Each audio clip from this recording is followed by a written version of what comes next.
እሺ ሮያል እንዴት ነህ?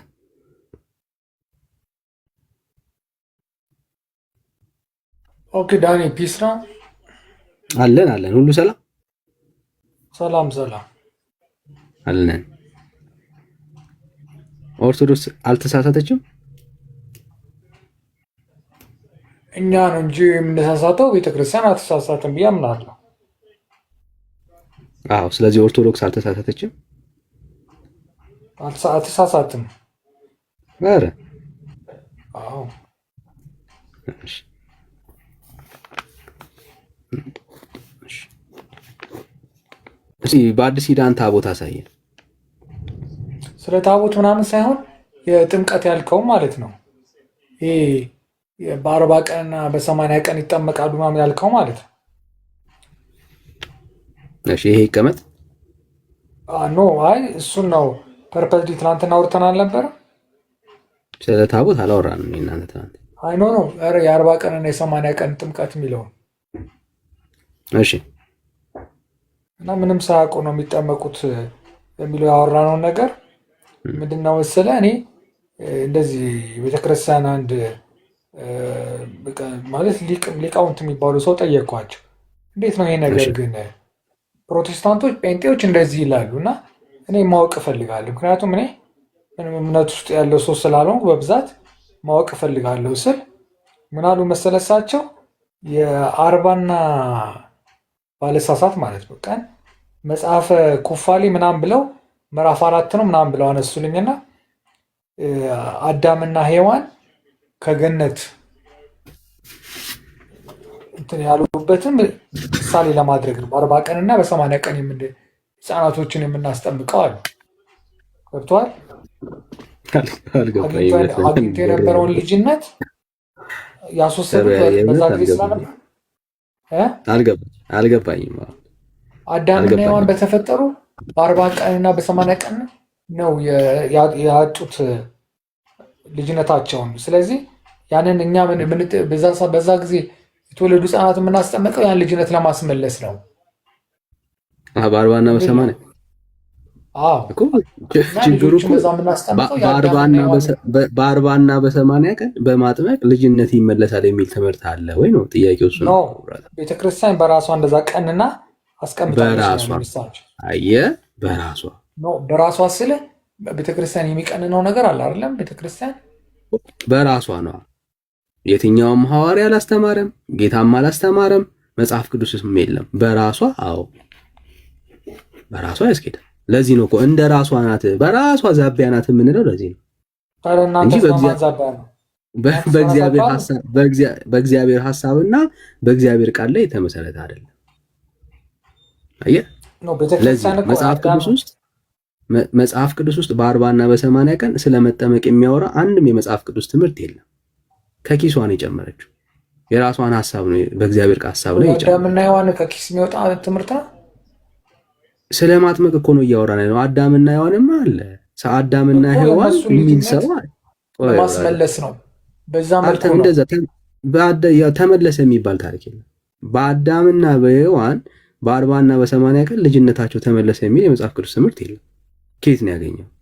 ብራዘር አሁን ደግሞ እያወራን ያለ ነው በ40 እና በ80 ቀን ስለማጥመቅ ነው እያወራን ያለ ነው። በ40 እና በ80 ቀን ልጅነት ይመለሳል የሚል የመጽሐፍ ቅዱስ ትምህርት የለም። የለም በእግዚአብሔር ቃል ውስጥ።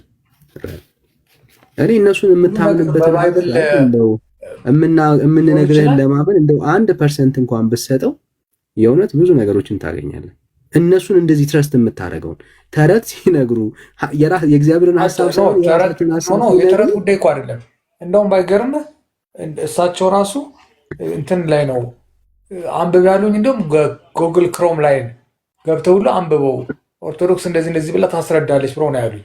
ምን የቱ ጋር በየትኛው የመጽሐፍ ቅዱስ የ40 ቀንና የ80 ቀን ጥምቀት የለማ? የእግዚአብሔር ቃል ውስጥ ነው ያለው። በ40 እና በ80 ቀን አጥምቃችሁ ልጅነት ትሰጣላችሁ የሚል ትምህርት የለም።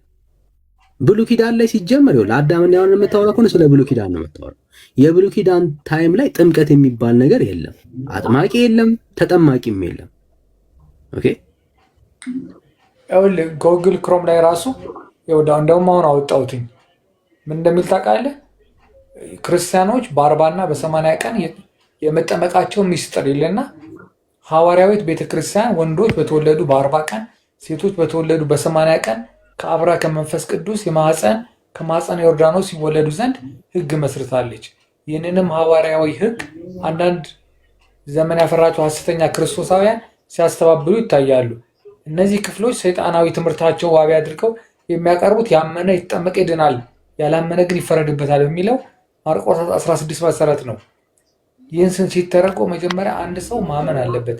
ከዚያ በኋላ አምኖ ተቀብሎ እጠመቃለሁ ሲል መጠመቅ አለበት እንጂ ባላመነበት ምንም የማያውቀው ሕፃንነት ወራት ማጥመቅ መጽሐፍ ቅዱስ ሕግ ውጭ ነው ይላሉ። አቀራረባቸው የውሃንን ቢያሳስትም መጽሐፍ ቅዱስ ጥንታዊ ቤተክርስቲያንን ከስነ ስርዓቷና የሚያውቁትን ሰዎች ሊያታልል አይችሉም። አንዲት ቤተክርስቲያን ለዚህ ክፍሎች ማድረግ መጽሐፍ ቅዱሳዊ መልስ ሰጣለች ይላል። ሮያል ከየት ላይ ነው የምታነበው? መጽሐፍ ቅዱስ ክፍሉ ንገረን። የኦርቶዶክስ ተዋሕዶ ጎግል ላይ ነው። ቀጥተኛው መንገድ ነች የሚለው ጎግል ላይ ሰውየው ናቸው። ይህን አንብበው ነው የሚያሉኝ። ከጉግል ላይ ነው እያነበብክልን ያለው። ዳኒ ግን የጠየቃ ከየት ነው?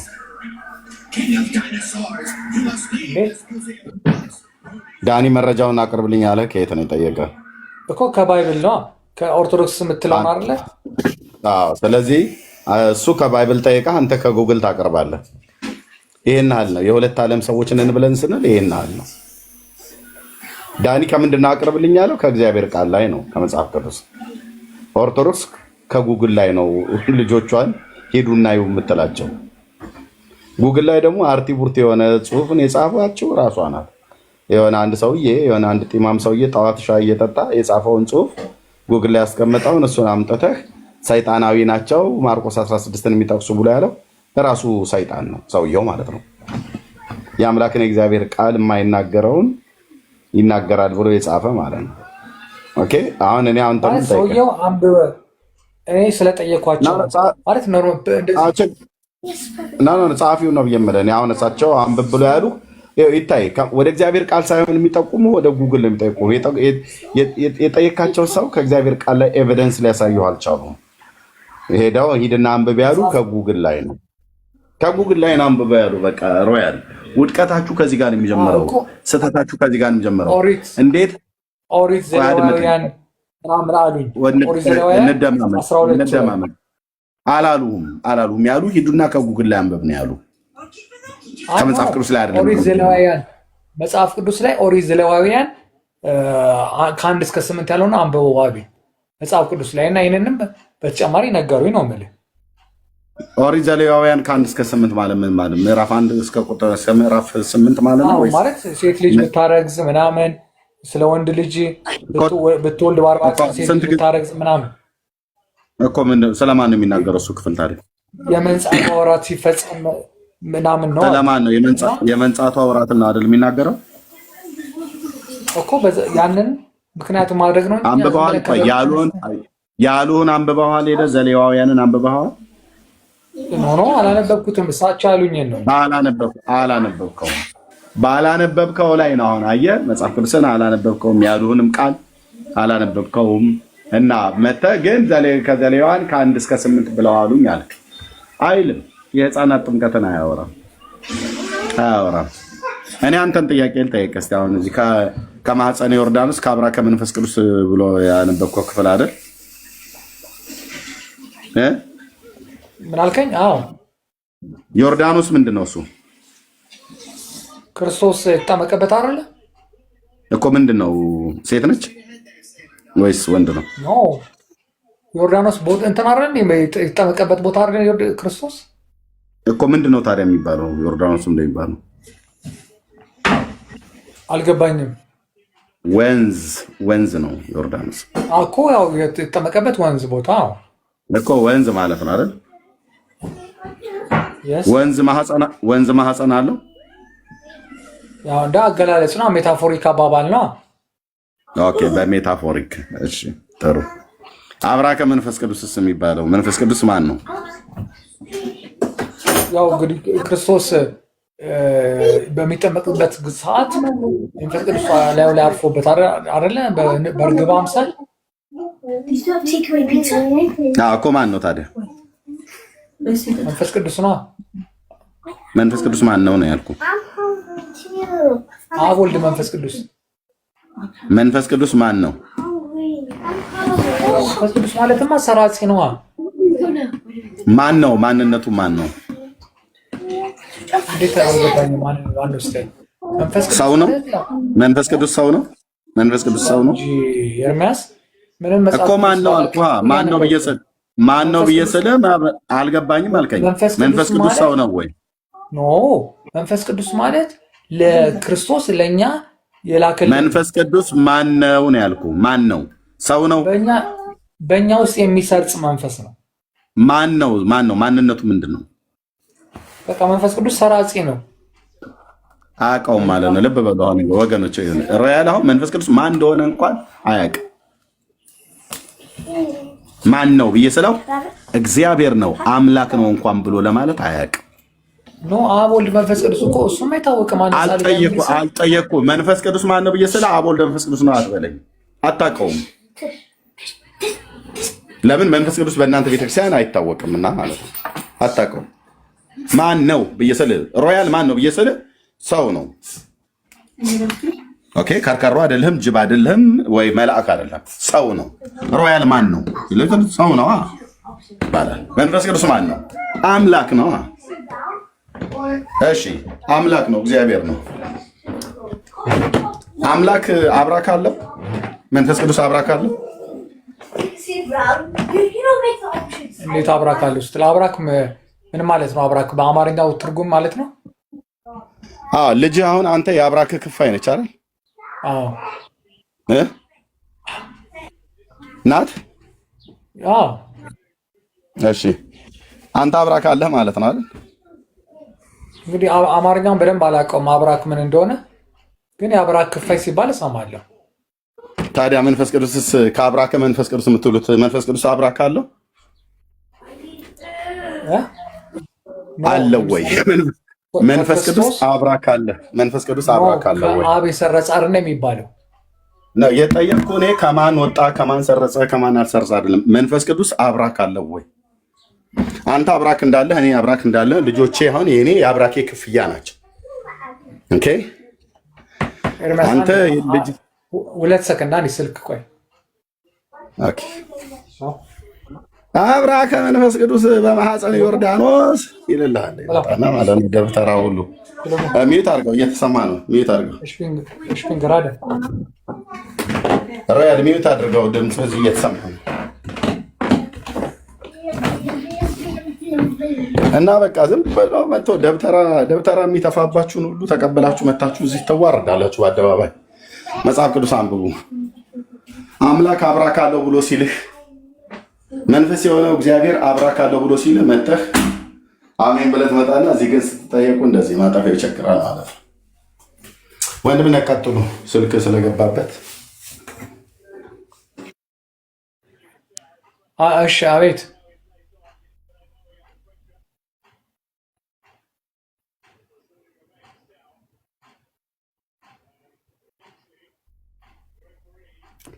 እሺ ተመለስ ራጅ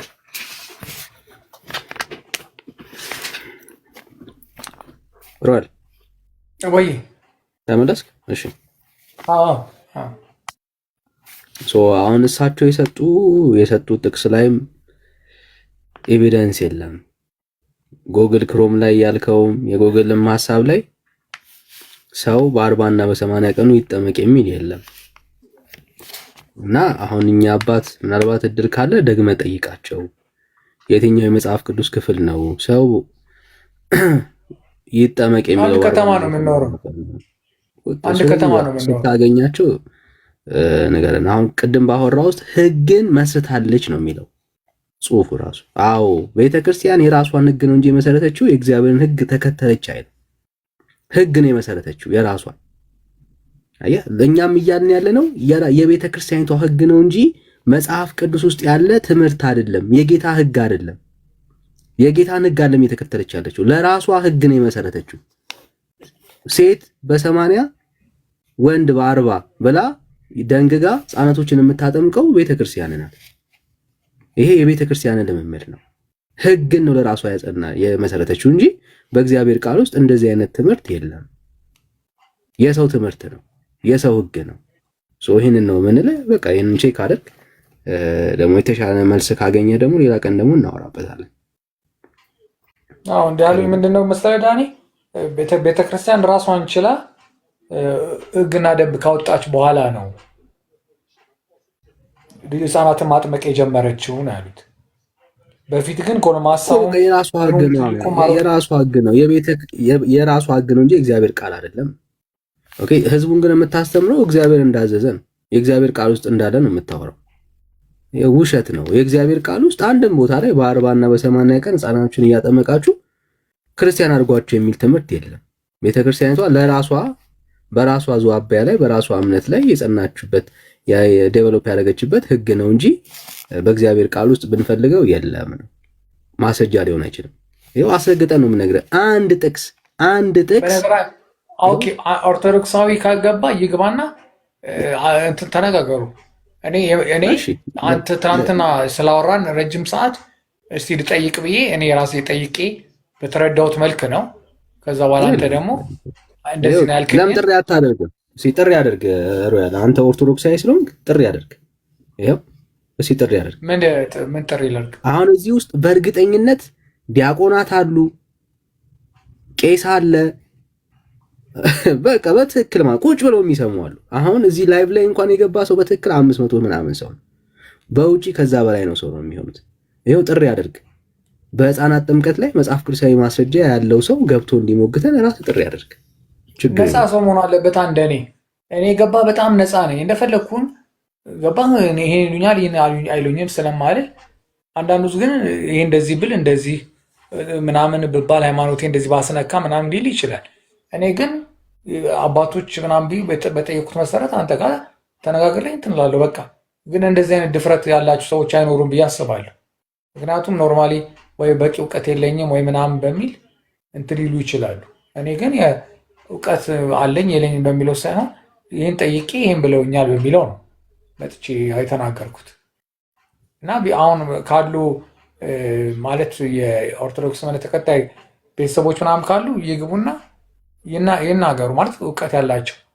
ግን እኔ በዚህ መልኩ ነው የተረዳሁት የነገሩኝ።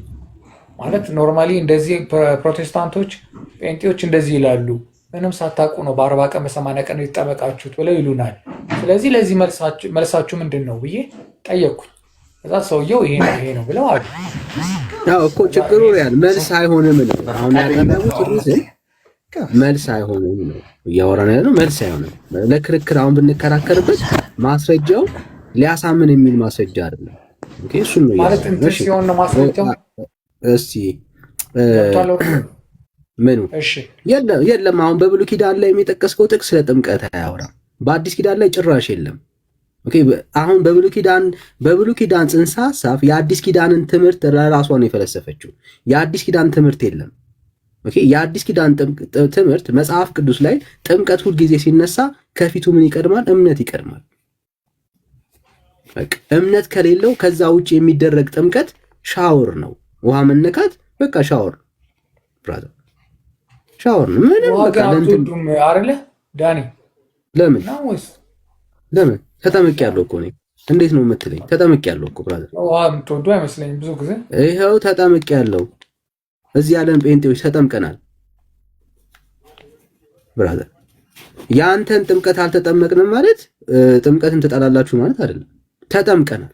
ያውም ድብና አድርገን አምነን ሁላ ነው የተጠመቅነው። እኛ አምነን ብራዘር፣ አምነን የተጠመቅን ሰዎች ነን። ኦልራይት፣ ትልቁ ናችሁ። አምነን የተጠመቅንን አየህ። የህፃናትን ጥምቀት ሊደግፍ የሚችል የአዲስ ኪዳን ትምህርት የለም። አንተ የ40 ቀንና የ80 ቀን ህፃን ልጅን ጥምቀትን አልተቀበልንም ማለት ጥምቀት ትጠላላችሁ ማለት አይደለም። አምነን የተጠመቅን ሰዎች ነን። እኛ ተጠምቀናል፣ ክርስቲያኖች ነን። የተጠመቀን ሰው የ40 ቀን የ80 ቀን ይሄ ግን የእግዚአብሔር ቃል ውስጥ የለም። አየህ፣ ለዚህ ነው ሻወር የምንለው። ምንድነው እሱ? ህፃናቶች ካላመኑ ይጠመቁ፣ ሳያምኑ ይጠመቁ፣ ችግር የለም የሚል የመጽሐፍ ቅዱስ ትምህርት የለም። ክርስቲያኖች እኛ ምን አድርገን የተጠመቅነን? አምነን የተጠመቅነን። በነገራችን ላይ ግን እኔ አሁን ያልኩህን አባት እዚህ አንተ ጋር እዚህ ላመጣቸው ይችላሉ። በጣም ሞደርን ናቸው፣ ሲቪላይዝድ ናቸው እና እንደዚህ ፕሮቴስታንቶች እንደዚህ አይነት ቲክታክ ላይ እንደዚህ የሚሉ አሉ ምናምን ብላቸው ይመጣሉ። ይዛቸው በጣም በደስታ ይዛቸው። በጣም አሪፍ ሰው ናቸው ምናምን በሰለጠነ ሀገር ስለሆነ ምንም አይጭንቀት የለባቸው። እሺ ብሩኬ ሀሳባት ለሮያል አንድ ነገር ባሳየው ብዬ ስለወደድኩኝ ነው የመለሱለት መልስ። ለሮያል አንድ ነገር ላሳየው ስለፈለግኩኝ ነው የመለሱለት መልስ። አይደለም እኛ ፊት ሮያል ፊት እንኳን መቅረብ የሌለበት መልስ እንደሆነ ላሳየው። ምናልባት አስተውሎ ቢሆን ኑሮ ሲሰማቸው የነገሩትን ነገር ጥያቄ መጠየቅ ይችል ነበር። ለምሳሌ አዳም በ40 ቀኑ ከገነት የወጣበት፣ ሔዋን ደግሞ በ80 ቀኗ ከገነት የወጣችበትን ምሳሌ አድርገን እኛ ደግሞ በ40 እና በ80 ቀን ወደ ገነት እንገባለን ተጠምቀን ብለው መልሰውለታል። ልክ ነኝ ሮያል? እንደዛ ሳይሆን ያንን ምሳሌ አድርገን ያሉት ያን ምሳሌ አድርገን በ40 እና በ80 ቀን እንጠመቃለን አሉ። እሺ በጣም በሚገርም ሁኔታ መልሳቸው ምን ያህል ከእግዚአብሔር ቃል የራቀ እንደሆነ ላሳይክ። በቃ ይዘህ መምጣት እንደማይገባ ከዚህ ይሄን መልስ ማለት ነው። አዳምና ሔዋን ከገነት የወጡት በተለያየ ጊዜ ነው ወይስ አንድ ላይ ነበር? እኔ አላውቀውም። እኔ ኖርማሊ ማለት እንደ ቤት ኪራይ ነው እንዲወጡት እነሱ።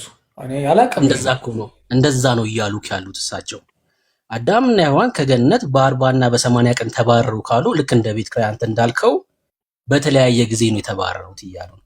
ወይ ደግሞ ሔዋን ተቀድማ ተፈጥራለች። እሺ አንድ ላይ ነው የተባረሩት ብለን ደግሞ እንመን። እሺ በቃ ችግር የለውም አንድ ላይ ነው የተባረሩት። እንደዛ ከሆነ ደግሞ ከአዳም ቀድማ ሔዋን ተፈጥራለች ማለት ነው። በ40 ቀን ተቀድመዋለች ማለት ነው በመፈጠር። ሎጂካል እንኳን አይደለም የመለሱልህ መልስ ማለት ነው። አይደለም እዚህ ለኛ የሚቀርብ መልስ አይደለም፣ ለአንተ እንኳን አይመጥንም ይሄ መልስ ማለት ነው። እውነት መጽሐፍ ቅዱስ እንኳን ጥቅስ ስጡኝ ልትላቸው እንኳን የሚገባ አይነት መልስ አይደለም የመለሱልህ ማለት ነው። አየህ ተቀዳድሞ አንድ ላይ አይደል የተባረሩት? እሺ አንድ ላይ ተባረሩ። አንድ ላይ ከተባረሩ ደግሞ ሔዋን ቀድማ ተፈጥራለች ማለት ነው ከአዳም። አየህ ሎጂካል እንኳን አይደለም መልሳቸው ማለት ዝም ብለህ ብታስበው መልሱን የሚቀርብ አይደለም ለመልስ ማለት ነው። ይሄን እንድታስተውለው እሳቸው ብቻ መጽሐፍ ቅዱስ ላይ ምናምን ብለው አላሉኝም። ያሉኝ ምንድን ነው ቤተክርስቲያን ያወጣችው ሕግ ነው ያሉት። ትክክለኛ በቃ ይምጡ እሳቸው ይምጡ። ግን ተረዳው በቃ ምንም ማስረጃው ውሃ የሚደፋ አይደለም ነው። እሱ ነው ፖይንቱ። እሺ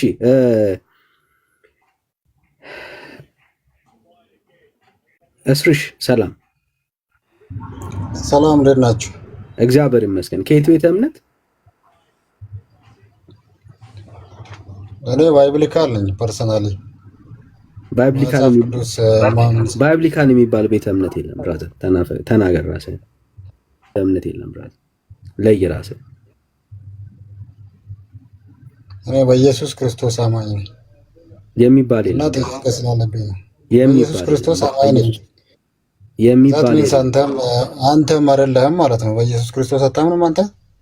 በቃ እታችሁ ብራዘር። የለም ብራዘር፣ አትፈር፣ አትሸማቀቅ። ቤተ እምነትህን ቀይር ብራዘር። ለምን ትደበቃለህ? ክርስቲያን ምን? የትኛው ቤተ እምነት? ኦንሊ ጂሰስ ነህ? ጆቫ ነህ? የትኛው ውስጥ ነው ያለው? ደግሞ ሲጀመር እነሱ ክርስቲያን አይደሉም ብራዘር። የትኛው ቤተ እምነት ነህ ነው ጥያቄ። እኔ ይሄን ያክል ከተሸማቀቃችሁ ቤተ እምነት ነው መቀየር ያለባችሁ ኦንሊ ጂሰሶች ብራዘር። በቃ ኦጂዎች ብራዘር፣ ያለ ምንም ማመንታት ማለት ነው ቀይር ብራዘር። ምን ትሰራለህ? የምታፍርበት ለመጥራት እንኳን የምታፍርበት ቤተ እምነት ውስጥ ከሆንክ ምን ትሰራለህ? መቀየር እኮ ነው ብራዘር። ምንም አትሰራም። ጊዜ አታባክን ብራዘር። እሺ ሌላ ሰው እኛ ርዕስ አንቀይርም። ሌላ ሰው እሺ። ናሙ ሰላም፣ ናሙ እንዴት ነህ?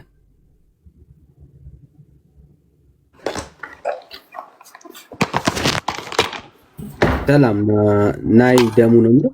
ሰላም ወይ ይቅርታ፣ የሆነ ነክቼ ነው ዳንዬ፣ ይቅርታ። እሺ ሁለት ጊዜ ገብቶ ሳላውቀው ችግር የለም ብራዘር፣ ችግር የለም። እሺ ሌላ ኦርቶዶክሳዊ ካለ አንድ ቁጥር ይጻፍ። እሺ እንደዚህ እናድርግ። ይጠይቁን ጋይስ ይጠይቁና እሱ ይሻላችኋል። ልክ የሆኑበትንም ቢነግሩን መልካም። ኦርቶዶክስ ልክ የሆኑበትን የሚንገሩ ልክ ናት ኦርቶዶክስ በዚህ ትምህርት የሚሉበትን የተሳሳተችበትማ ምን ጥያቄ አለው? ዳኒ ስፍር ቁጥር የለው። ልክ የሆኑበትን ቢነግሩን እሱ ራሱ መልካም። እሺ አቡሻ ሰላም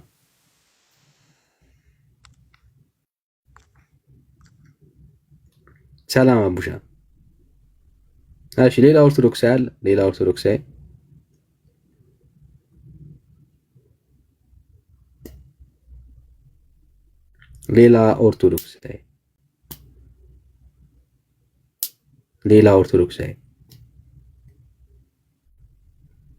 እሺ ቤተክርስቲያኒቷ ልክ የሆነችበትንም እስኪ ንገሩን። በዚህ ትምህርቷ ልክ ናት የምትሏቸው ትምህርቶች ካሉ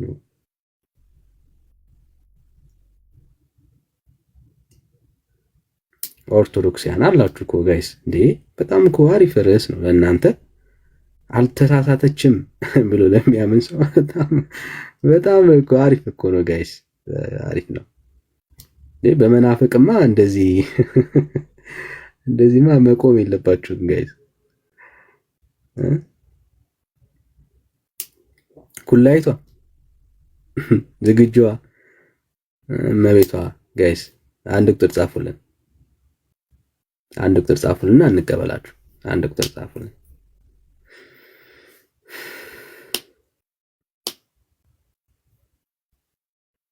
ስንዱ አለች። አትረሱም እናንተ አትረሱም። ሰው አይረሳም ታውቃል። ሰው አይረሳም።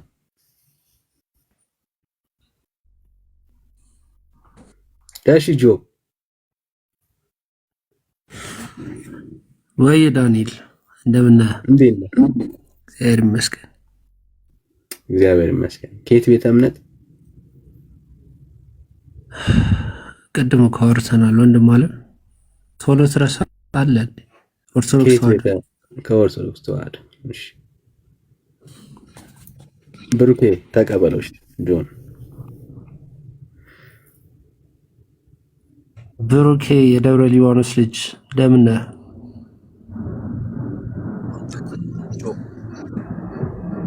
የተክልዬ ልጅ ደህና ነህ? እግዚአብሔር ይመስገን። የኢትዮጵያ ኦርቶዶክስ አልተሳሳተችም ብለህ ነው የምታምነው ወይስ ደግሞ ልክ የሆነችበትን ነው ልትነግረን የመጣው?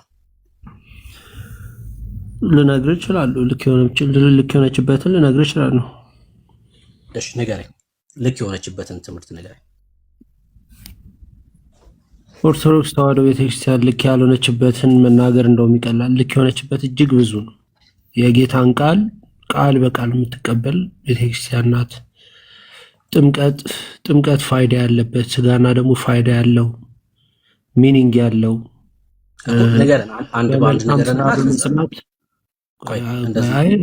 በምን ልክ እንደሆነች ንገረኝ እኮ ነው ያልከኝ። ተረጋጋና አዳምጠኛ እኮ እንድጽፈው ነው አንድ በአንድ እየነገርከኝ። ከዛ እሺ ቀስ ብዬ ልንገርህ። ጥምቀቱ ፋይዳ አለው። እኛ ቤተክርስቲያን ጥምቀት ፋይዳ አለው። ፋይዳ ምንድን ነው? ፋይዳ አለው ማለት ሚኒንግ አለው። እንደናንተ የሆነ ፎርማሊቲ ለማሟላት ሳይሆን ሚኒንግ አለው። ያድናል። ጥምቀት ያድናል። የጌታን ቃል በቃል የምትቀበል ቤተክርስቲያን ነች። ስጋና ደግሞ የዘላለም ሕይወትን ይሰጣል። በመልካም ስራ በመጽናት አንድ ሀሳብን እንዳገኘው ቀስ ብለን ንገረኝ። እሺ ስጋና ጥምቀት ያድናል። አንድ ሁለተኛ ስጋና ደግሞ ምን አልክ? የዘላለም ሕይወት ይሰጠናል። መጽሐፉ የሚለውን እኔ ከራሴ አይደለም ወንድም አለ። ምን እያልክ ነው? ስጋና ደግሞ ስትል ምን እያልክ ነው? ስለምን እያወራ? ቅዱስ ቁርባንን መውሰድ የዘላለም ሕይወትን ይሰጣል። ቁርባን የዘላለም ሕይወት ይሰጣል ወይ? ቴክስት ላድርግልህ በውስጥ? እሺ ንገረኝ፣ ችግር የለውም። እሺ ቀጥል። ስለዚህ የጌታችን መድኃኒታችን ኢየሱስ ክርስቶስን ትእዛዛትን በመፈጸም በእሱ በማመን ብቻ ሳይሆን ትእዛዛቱን በመፈጸም ሕያው የሆነው ከድሮ ማንነቱ ከአዳማዊ ማንነቱ የተላቀቀው ክርስቲያን በመልካም ስራ ጸንቶ ይህንን ድህነቱን አስጠብቆ እስከ መጨረሻው ድረስ በመጽናት መጽሐፍ ቅዱስ እንደሚለው የዘላለም ሕይወት እንደሚገኝ ታስተምራለች እና በጣም ምንም አልተሳሳተችም። ኦርቶዶክስ ተዋህዶ ምንም ስህተት የለባትም። በነገራችን ላይ መጽሐፍ ቅዱሳዊ ነው። ሶስተኛው በመልካም ስራ የዘላለም ሕይወት ይገኛል ነው ወይስ ድነቴን አስጠብቃለሁ ነው ያልከው? ድነታችንን እናስጠብቃለን በስራ። እሺ በስራ ድነት ይጠበቃል። እሺ ሶስት ነገርከኝ፣ ጨረስክ? እነዚህ ሶስቱ ናቸው ትክክል ትምህርቶች? አዎ ይበቃል፣ አንተ ይበቃል። ለልጆች ስለሚበቃ ሳይሆን ኦርቶዶክስ ትክክል የሆኑባትን ትምህርቶች እየነገርከኝ ስለሆነ አሁን እነዚህ ብቻ ናቸው ካልከኝ በቃ ከነዚህ ውስጥ በአንዱ እናወራለን። ለልጆች ወተት ነው የሚሰጠው፣ ጥሬ ስጋ ለእናንተ አይሰጠው፣ አጥንት ይከብዳችኋል። የኢትዮጵያ ኦርቶዶክስ በእነዚህ በሶስቱ ትምህርቶች ልክ ናት ብሎ ያምናል። በሌሎቹ ትምህርት ስታለች ማለት ነው። በኢትዮጵያ ኦርቶዶክስ ሌሎች ትምህርቷ ላይ ስታለች፣ በእነዚህ ሶስቱ ትክክል ነው። የድህነት ትምህርት እኮ ይሄ ነው። ምንድን ነው ሌላው ምንድን ነው? ከራሴ የፈጠርከው ልታመጣ ነው እንዴ? የድህነት ትምህርት ነው። አንተ ስለመዳን ነው አይደል እያወራን ያለ ነው ወንድም አለ እኮ አንተ ስለሆንክ እየነገርከኝ ያለኸው። እነዚህ ትምህርቶች ትክክል ናቸው፣ ሌሎቹ ስህተት ናቸው። ሃይማኖት ማለት ጎሉ ምንድን ነው? ከዘላለም ሕይወት እንዳንቀረፍ እንዳንቆረጥ ከግንዱ ተቆርጠን ወደ እሳት እንዳንጣል ነው። የድህነት ትምህርቱ ደግሞ ይሄ ነው። ይሄ በቂ ነው። ወደ ዲቴይል ስንገባ በጣም ሰፊ ሊሆን ይችላል፣ ግን ለአንተ የሚበቃ ይሄ ነው። ሌላ ትምህርት የምትለው ምንድን ነው? በሌላ ተሳስታለች የምትለው ከመዳን ውጭ ሌላ ነገር አለ? አንተ ልክ ናት ያልከኝን ከነገርከኝ በቂ ነው። እነዚህ ሶስቱ ትምህርቶቿ የኢትዮጵያ ኦርቶዶክስ ልክ ናት ብሎ ያምናል፣ ሌሎቹ ስህተት ናቸው። ከነዚህ ከሶስቱ መጠን እናውራ ማለት ነው። ሌሎቹ እኮ ምንድን ነው? የኔ ጥያቄ ምንድን ነው? ሌሎቹ ሌላ ትምህርት አለ? ከመዳን ውጭ ሌላ ትምህርት አለ? ብሩክ፣ በኢትዮጵያ ኦርቶዶክስ መዳን በእነዚህ በሶስቱ ብቻ አይደለም። በኢትዮጵያ ኦርቶዶክስ መዳን በፍጡራን አለ። በኢትዮጵያ ኦርቶዶክስ የፍጡራን አምልኮ አለ። በኢትዮጵያ ኦርቶዶክስ መስገድ ለፍጡራን አለ።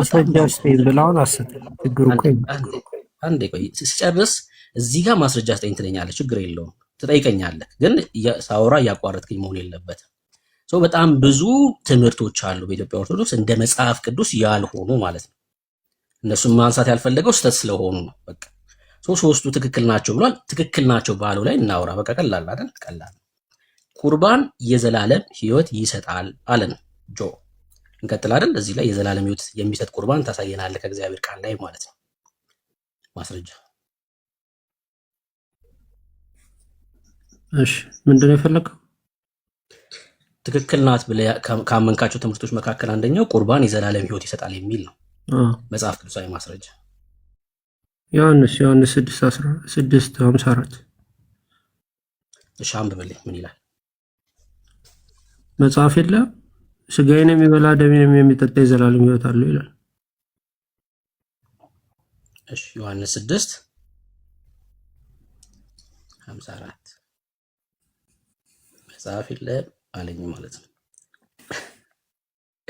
ጴንጤ እንደሆንኩ ረስቶት ማለት ነው። ወንድማችን ነች እና ካለ ለምን ጠይቀኛለህ?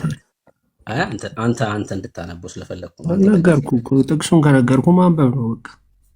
ስጋዬን የሚበላ ደሜን የሚጠጣ የዘላለም ሕይወት አለው፣ እኔም በመጨረሻው ቀን አስነሳዋለሁ። እሺ እኔ ቁርባን የዘላለም ሕይወት ይሰጣል የሚል ጥቅስ ላይ ነው ያልኩህ።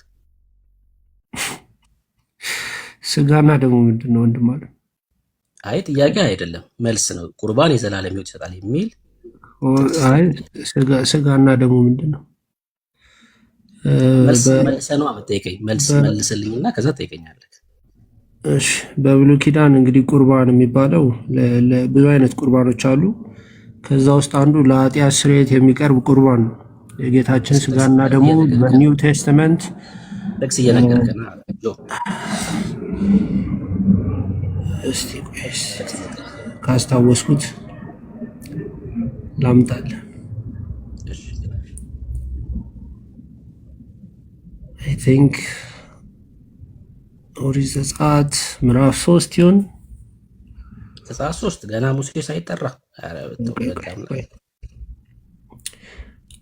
ቱ ቢ ኦነስት እኔ አምና ፕሪፔር ለዚህ ግን ቁርባን እንዳለ ዝግጁ ያልሆንክበት ነገር ላይ አትናገር። ዝግጁ ሆንክ ላይ ብቻ ጥቅስ ስለምጠይቅ ዝግጁ ሆንከው ያልሆንከው ምናምን ሳይሆን ወንድም አለም አሁን ስለሌለ አሁን ስላልያዝኩት የለም ማለት አይደለም እኮ። ዝግጁ ያልሆንክበት አሁን አለ የለም አይደለም። ዝግጁ ያልሆንክበት ነገር ላይ አታውራ። ምክንያቱም እሺ አሁን ምንድነው ቁርባን የጌታችን ስጋ ቁርባን ሊሆን ይችላል ወይ ነው ጥያቄን ክሊር አድርጎ።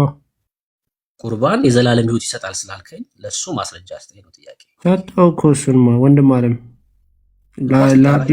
በአዲስ ኪዳን ለኃጢአት ስርየት የሚሆነው የጌታችን ስጋና ደም ቀረበ። ይኸው ስጋዬ ያድናል ደሜም የዘላለም ሕይወት ያሰጣል ብሎ የሚለውን ሰጠው። እሺ እንደዚህ እያልከኝ ነው። ዮሐንስ 6:54 ስለ ቁርባን ነው የሚያወራው እያልከኝ ነው። አሁን እንደዛ እያልከኝ ነው። በሚገባ እሺ ጥሩ። እንደዛ ካልከኝ ጥሩ። መጽሐፍ ቅዱስ ሊከፍትልህ የሚችል ሰው አለ? ካልሆነ እኔ ከፍታለሁ። እሺ ምንድን የሚችል ሰው ካለ ላስቸግራችሁ። ምንድን ነው እኮ ነገርና አይ አንተን አይደለም ወዳጅ። እሺ አንድ ጊዜ እዚህ ጋር እንቁምና ስጋዬን የሚበላ ደሜን የሚጠጣ የዘላለም ሕይወት ያለው ተቀበሏል እኮ። እሱን ልናወራ እኮ ነው። ቁርባን ነው ስላልከኝ እሱ ላይ እንድናወራ ነው። አንዴ እሺ ብሩክ፣ የጌታ ስጋና ደሙ የዘላለም ሕይወት ያሰጣል በዚህ የመጽሐፍ ቅዱስ ክፍል? ደህና ነህ አይደል ወዳጅ? ደህና ነህ? እሱ ላይ ልናወራ ነው። መጽሐፍ ቅዱስ ክፈቱ ያልኩት ለዛ ነው። አንዴ ታገዝ እኮ እንከፍታለን እኮ ወደ አንተ ማስረጃ እንሄዳለን። በዚህ ጋር አንዴ ቁመን ይህንን የመጽሐፍ ቅዱስ ቃል ትቀበለዋለህ ወይ ነው የምልህ። እሺ የሚከፍት ሰው አለ ወይ? እኔ ልክፈት በቃ አንዴ። ብሩክ አትቀበለውም? ሶሪ ዳንኤል ትችላለህ? ምን ፈለግ? እሺ ዮሐንስ 6 ቻርጅ እንዳይዘጋብኝ ብቻ ነው ስልክ ከነቀልኩኝ። እሺ ለዛ ነው። ዮሐንስ 6 ክፈትልን። ዮሐንስ ወንጌል ምዕራፍ 6 እሺ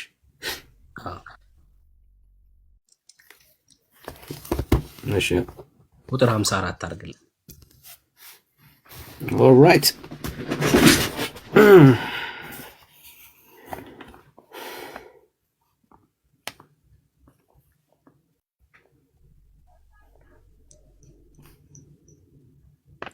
እሺ ስጋዬን የሚበላ ደሜን የሚጠጣ የዘላለም ሕይወት አለው፣ እኔም በመጨረሻው ቀን አስነሳዋለሁ። ጆ 6:54 አንብቤዋለሁ። ይሄ የጌታ እራት ነው ወይ ደግሞ ቁርባን ነው እያልከኝ ነው? አዎ ብሏል። እንጠያየቃለን ማለት ነው። እዚህ ክፍል ላይ ስለ ቁርባን እያወራ ነው ወይስ አይደለም የሚለውን እኔና ጆ እንጠያየቃለን። ከቁጥር 51 ላይ ታደርግልን ዳንኤል፣ ከዛን ጀምር።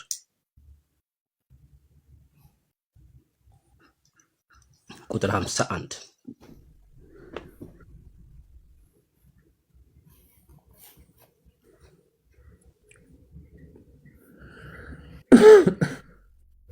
እሺ ከሰማይ የወረደ ቁጥር 51 ከሰማይ የወረደ ሕያው እንጀራ እኔ ነኝ አለ ጌታ። ከሰማይ የወረደው ሕያው እንጀራ ቁርባን ወይስ ኢየሱስ? እኔ ነኝ አለ። አይ ቀጥታ ነው የምትመልስልኝ። ከሰማይ የወረደ ክርስቶስ ነው። ቁርባን ከሰማይ አልወረደም። በቃ የልጅ ወሬ ልታረጉ ነው። እሺ ቀጥል። ችግር የምንም ይሁን ችግር የለውም። ጠይቀን ብቻ መልስልኝ። እሺ ከሰማይ የወረደ ሕያው እንጀራ እኔ ነኝ አለ። ከሰማይ የወረደው ቁርባን ወይስ ኢየሱስ ነው? ቁርባን እንደሆነ ወደ ታች ስንወርድ እናገኘዋለን። ኢየሱስ ነው። ስለ ራሱ እያወራ ነው። ስለ ራሱ ስጋና ደም ነው እያወራ ያለው። ማይንጅ እዚህ ጋር እንዳትሳሳት። ስለ ራሱ ስጋና ደም እያወራ ነው፣ ስለሌላ ነገር አይደለም እኮ። የምጠይቅህን መልስ። በቃ ችግር የለውም። ተረጋጋና የምጠይቅህን መልስ። እሺ ከሰማይ የወረደ እንጀራ እኔ ነኝ። ከዚህ እንጀራ ቢበላ ለዘላለም ይኖራል። እኔም ከመሆን እንደዚህ ናቸው። በቃ ኦርቶዶክሶች ማለት በጴንጤ ፊት ቆሞ ማውራት ስለማይችሉ ሁሌም ለመረብሽ ይሞክራል። እንዴ ኧረ እኔ አልረብሽም፣ እየሰማሁ ነው። ምን ሆነ ነው? ተረጋጋኝ። ማኒፌስት አደርጋለህ እንዴ? ምን አልኩ? እኔ ተረጋግቼ የሚጠይቅ ሰው ተረጋጋ አይባልም። ሲጀምር የምትመልሰው አንተ ነህ። መረጋጋት ያልቻልከው ማዳመጥ ያልቻልከው አንተ ነህ። ሶስት ማኝና በቃ በጣም ቀላል ነው። ሰው ከዚህ እንጀራ ቢበላ ለዘላለም ይኖራል አለ። ይሄ ከዚህ እንጀራ የተባለው የጌታ እራት ወይስ ራሱ ኢየሱስ? ራሱ ኢየሱስ። ናይስ። እስካሁን ድረስ ስለ ጌታ እራት እያወራን አይደለም። እኔም ስለ ዓለም እኔም ስለ ዓለም ሕይወት የምሰጠው እንጀራ ስጋዬ ነው አለ። ይሄ ስጋ ለማን ነው የተሰጠው? ለቤተ ክርስቲያን ወይስ ለዓለም? ለዓለም እያለ ነው። ስለ ዓለም የሚሰጠው እንጀራ ስጋዬ ነው አለ። የጌታ እራት ለዓለም የተሰጠ ነው ወይስ ለቤተ ክርስቲያን? ለዓለም የተሰጠ ነው። ማንም መጥቶ ፓርቴክ ለሚያደርግ ሰው በሙሉ የተዘጋጀ ነው። እሺ ድጋሚ ልጠይቀው። የጌታ እራት ለዓለም የተሰጠ ነው ወይስ ለቤተ ክርስቲያን? ለዓለም ወንድም ዓለም እየነገርኩህ እኮ ነው። የጌታ እራትን አንድ ሙስሊም መጥቶ ለዓለም ማለት አይደል? አንድ ሙስሊም መጥቶ የጌታ እራትን መብላት ይችላል እያልክ ነው? አላልኩ፣ እንደዛ አላልኩ። አልከኝ እኮ የጌታ እራት። ቆይ ወንድማችን፣ በቃ ጥያቄ ጠየቀኝ፣ አሁን መስማት ነው። ስለ ዓለም የተሰጠ ነው። የጌታችን የመድኃኒታችን ኢየሱስ ክርስቶስ ስጋና ደግሞ ለዓለም የተሰጠ ነው። ማንም መጥቶ ከዚህ ስጋና ደም መዳን ለሚፈልግ ፓርቴክ ማድረግ ለሚፈልግ ሰው የተዘጋጀ ነው፣ ለዓለም ነው። እሺ ጥያቄ ልጠይቅ በድጋሚ። እኔም ስለ ዓለም ሕይወት የምሰጠው እንጀራ ስጋዬ ነው አለ። ይሄ ለዓለም የተሰጠው እንጀራ ራሱ ኢየሱስ ወይስ ቁርባን? እሺ ወንድማችን ወደታች ወርደን እንየው። በቃ አሁን አንተ እዚህ ቦታ ላይ ስታክ አድርገህ ልትቀር ስለሆነ ወይም የአንተን ናሬቲቭ አስቀምጠህ ልታስወጣኝ ስለሆነ ስጋዬ እውነተኛ መብል ነው ይላል። 55 ጋር አንድ ጊዜ ብሩክዬ በፍቅር ስጋዬ እውነተኛ መብል ነው፣ ደሜ እውነተኛ መጠጥ ነውና። መጽሐፍ ቅዱስ ማለት የሆነ ሰዎች እርሻ ማለት አይደለም። አውድ አለው። አየህ፣ ዝም ብሎ የፈለክበት የምትሄድበት አይደለም። እሺ አውዱን እኮ ምንም እኮ እያስረዳኝ አይደለም፣ መለስኩልህ። ለዓለም የተዘጋጀ ነው። ማንም መጥቶ ለመዳን የሚፈልግ ማንም ሙስሊም ይሁን አሕዛብ ይሁን ኤቲስት ይሁን ቡዲስት ይሁን ከዚህ ስጋና ደም ተቀብሎ የዘላለም ሕይወት ማግኘት ለሚፈልግ የተዘጋጀ ነው። ለዓለም ነው። እውነት ነው። በጣም ጥሩ እኮ ልጠይቅ ማለት ነው። እንደዛ ለዓለም ከሆነ ለዓለም የተሰጠው ምንድን ነው የሚለው ልጠይቅ። እኔም ስለ ዓለም ሕይወት የምሰጠው እንጀራ ስጋዬ ነው አለ ጌታ ክርስቶስ ኢየሱስ። ይሄ ለዓለም የተሰጠው እንጀራ ቁርባን ወይስ ራሱ ኢየሱስ? ስጋዬ ነው አለ ወንድማችን። ስጋው ቁርባን ወይስ ኢየሱስ? ስጋውና ደግሞ ቁርባን። እኔም ጠይቀን መልስልኝ። ለዓለም የተሰጠው ቁርባን ወይስ ኢየሱስ? እንዴ ነገርኩ ወንድሜ፣ ከዚህ በላይ እንዴት ልመልስ? ስጋዬ ነው አለ። ስጋው ደግሞ ቁርባን ነው። እኔ እሱ አይደለም ጥያቄ። አሁን አንተ ስጋዬ እውነተኛ መብል ነው ሲል እስቲ ስጋውን ስጠኝ ደሙን ስጠኝ ብለህ ከየትም አታመጣው። እኔ ግራ እመጣልሃለሁ። ትለኛለህ አንተ ስጠኝ ትለኛለህ፣ እኔ እመልሳለሁ። እስቲ አምጣልኝ። በቃ ያው ስጋዬ እውነተኛ መብል ነው ደሜም እውነተኛ መጠጥ ነው ብለዋል። ደሙና ስጋውን ስጠኝ። እኔ ክርስቶስን ደም በልቼ ደሙን ጠጥቼ መጽደቅ መዳን እፈልጋለሁ። አንተ ስጠኝ። እመልሳለሁ አልኩህ እኮ። አየህ ልንጨርስና የኔን ጥያቄ ልጨርስና ከዛ ደግሞ አንተን ልመልስልህ። ወንድም አለም ደረቅን እኮ ስንት የመለስኩት። ይህ ስጋው ለዓለም ነው። ኧረ እባክህ ያው ከዚህ በላይ ስለ ዓለም ሕይወት የምሰጠው እንጀራ ስጋዬ ነው አለ። እውነት ነው። ለዓለም የተሰጠ ስጋው ነው። ስጋው ቁርባን ነው። እኔ ቁርባን ነው ብዬ ነው የማምነው። ዛስፋይ ለዓለም ነው ለማንም ሰው ስማኛ። እሺ ጥሩ ነው። እሺ ለዓለም የተሰጠው ቁርባን ነው አለ። ያ ማለት ዓለም ማለት በጨለማው ያለው ማህበረሰብ ማለት ነው።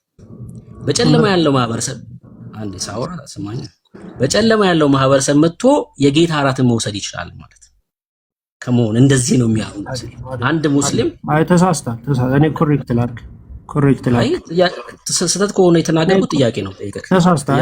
ስለተሳሳትክ እኔ ኮሬክት ላድርግ ብሩክ እኮ ጥያቄ ነው ጠይቀህ። አንድ ሰው ኤቲስት ይሁን ቡዲስት ይሁን ሙስሊም ይሁን የምስራች ወንጌል ይሰበክለትና ስለአንተ የሞተ ክርስቶስ የሚባል የእግዚአብሔር ልጅ አለ እና እሱን ተቀበል ሲባል ኢንፎርሜሽኑን ሰምቶ ሲመጣ ምንድን ነው የሚያገኙ? የዘላለም ሕይወት እውነት ነው ብሎ ሲቀበል የዘላለም ሕይወት የሚያስገኘውን ስጋና ደሙን ይወስዳል።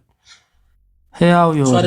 ስጋና ደሙን ሲወስድ የእውነት ስለሞተለት ስለ እሱ ኃጢአት ስለሞተለት በመስቀል ላይ ስጋና ደሙን ወስዶ ሕያው ይሆናል። አዲስ ልጅ ይሆናል። የዘላለም ሕይወትን ያገኛል። ስለዚህ ማንም ሙስሊም መጥቶ የራሱን እምነት ይዞ መጥቶ ስጋና ደሙን ፓርቴክ ያደርጋል ማለት አይደለም። ተሳስተ በቃ እንደዛ ካልሆነ ይሄ ደግሞ ለሙስሊም የተሰጠ እንጀራ ነው። አየህ አሁን እሱ ችግሩ ይሄ ስጋ ለሙስሊም የተሰጠ ስጋ ነው። ይሄ እንጀራ ማስረጃ እባክህ አንተ ስትናገር ዝም ብን ደስ እንዳለ ስትናገር እኔ እሰማሃለሁ። አይደለም ስትጠይቅ ብሩኬ፣ ማስረጃ መጠየቅ ምን ችግር አለ? ማስረጃ መጠየቅ አይቻልም እንዴ? ከመሆን በቃ ሚዩት አድርገው ወዳጅ። አሁን አንተን ማስወረድ ሚዩት ማድረግ እንችላለን አይደል? አንተ ስታወራ ሰማት ማስረጃ ጥያቄ ስለጠየቅ መውረድ አለብኝ? ማስረጃ ነው የጠየቁ። ስማኝ እኮ ነው እያልኩ ያለሁት። ማስረጃ ለማለት መስማት ያስፈልጋል። እሺ እንደዛ እኮ ነው የሚሻለው። ይሄ እንጀራ ለማን የተሰጠ ነው አልኩኝ እኔ? ለዓለም የተሰጠ ለሙስሊሙ የተሰጠ እንጀራ ነው። በጣም እኮ ነው የሚገርመው አይደል? እኔ ለሙስሊሙ ነው ይሄን እንጀራ የምሰጠው። ከሰማይ የወረደውን እንጀራ ለኢቲስቱ ነው የምሰጠው። እሱን እኮ ነው ወንጌል እየሰበክን ሁሌ የምናረገው ይሄን ነው። አሁን ጥያቄ ይሄ እንጀራ ከሰማይ የወረደው እንጀራ ሲጀምር የጌታ እራት ነው ቁርባን ነው አለ። ይሄ ራሱ እኮ እንጀራ ጌታ ሲናገር ከሰማይ የወረደ ሕያው እንጀራ እኔ ነኝ አለ አይደል? ያው ከሰማይ የወረደ ሕያው እንጀራ እኔ ነኝ። ሰው ከዚህ እንጀራ ቢበላ ከየትኛው? ቄሶች ከሚያዘጋጁት? አረ በጭራሽ አይደለም። ፓስተሮች ከሚያዘጋጁት? አረ በጭራሽ። ከሰማይ ከወረደው እንጀራ ቢበላ ለዘላለም ይኖራል። ሰው ለዘላለም የሚኖረው ከሰማይ ከወረደው እንጀራ ሲበላ እንጂ ቄሶች እና ፓስተሮች ካዘጋጁት እንጀራ ወይ ደግሞ ህብስት ሲበላ አይደለም። ምን አለ ቀጥሎ? ይሄ ከሰማይ የወረደውን እንጀራ ለዓለም እሰጠዋለሁ አለ። ለምን? ለዘላለም የሚያስኖር ስለሆነ። ምን አለ? እኔም ስለ ዓለም በጨለማ ስላሉት ህይወት የምሰጠው እንጀራ ምንድነው አለ? ስጋዬ ነው አለ። ስለ ስጋው እያወራ ነው ያለው፣ ስለ ራሱ ስጋ ከሰማይ ስለወረደው ማለት ነው። ምን አለን ወንድማችን? አይ ስለ ጌታ እራት ነው። የጌታ እራት ለቤተ ክርስቲያን የተሰጠ እንጂ ለዓለም የተሰጠ ነውር ነው። ነውር ነው። የጌታ እራት ለዓለም የተሰጠ አይደለም፣ ለቤተ ክርስቲያን የተሰጠ ነው። እሺ ቅድም ምን ብሎ ጠይቆኛል? ይሄን እናሳየው አይደል? እኛ ክርስቲያኖች ነን። ታዲያ የጌታን ስጋ እዚህ ጋር ራሱ ስጋው ከሆነ ስጠኝና ልብላ ብልህ እንዴት ነው የምበላው? ከየት አመጣህ ትሰጠኛለህ አለኝ። እሺ ዳንኤል ቁጥር 35 ላይ አድርግልና ጌታ ራሱ ይንገረን እንዴት እንደምንበላ። ራሱ ጌታ ይነግረናል፣ እኛ አይደለንም የምንናገረው።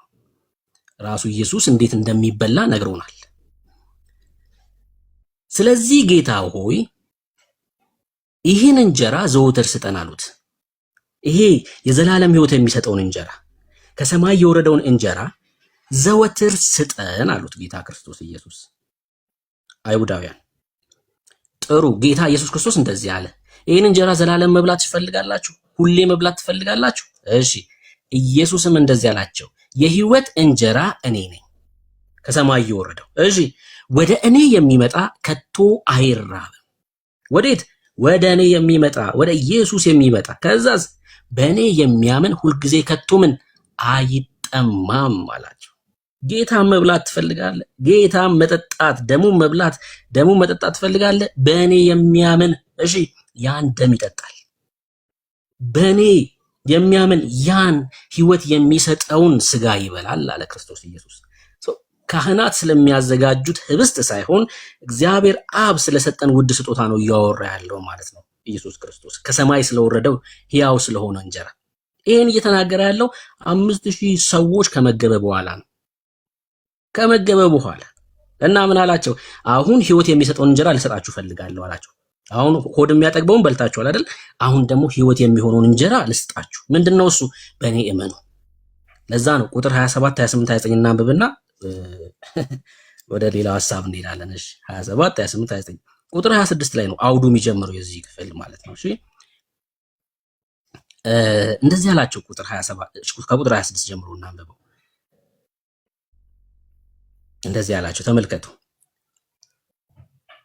ኢየሱስም መልሶ እውነት እውነት እላችኋለሁ የምትፈልጉኝ እንጀራ ስለበላችሁና ተመግበው የለ እሺ ስለጠገባችሁ ነው እንጂ ምልክቶችን ስላያችሁ አይደለም። እሺ ለሚጠፋ መብል አትስሩ አላቸው ጌታ ኢየሱስ ክርስቶስ። ነገር ግን ለዘላለም ሕይወት ለሚኖር ለሚጠፋው አትስሩ፣ ለዘላለም ሕይወት ለሚኖር መብል ስሩ።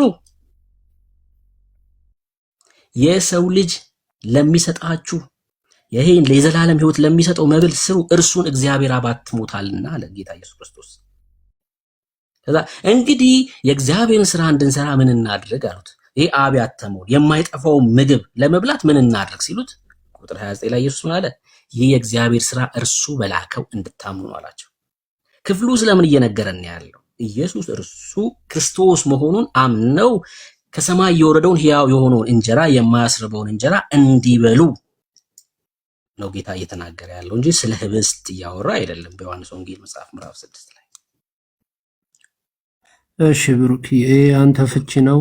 ቅዱስ ጳውሎስ ከአንተ ጋር ይስማማሉ? ይሄ ነው ጥያቄው። አንደኛ ቆሮንቶስ ምዕራፍ 10 ቁጥር 15 ላይ እንሂድና 16 እሺ እንሄዳለን። የምንባርከው የበረከት ጽዋ ከክርስቶስ ጋር ህብረት ያለው አይደለም ወይ ይለናል። ስጋውስ ከስጋው ጋር አንድ አይደለም ወይ? ህብስቱስ ከስጋው ጋር አንድ አይደለም ወይ እያለ ይናገራል። እና እዚህ ጋር የምንባርከው የበረከት ጽዋ ሲል አስተምሮ ነው። አሁን አንተ እንዳልከው ክርስቶስን መቀበል እምነት ነው አንተ እንዳልከው፣ ወይስ ምድራዊ እውነት ጽዋ ምድራዊ ህብስት ነው የሚለውን ትመልስልኛል? አይ በቃ እዛው ሂደን ደግሞ ጠይቀንና እናወራለን እንጂ አንተ የሆነውን ትምህርት አንተ ስለሆን ከምትመልሰው የራስህን እዛው እንሄዳለን።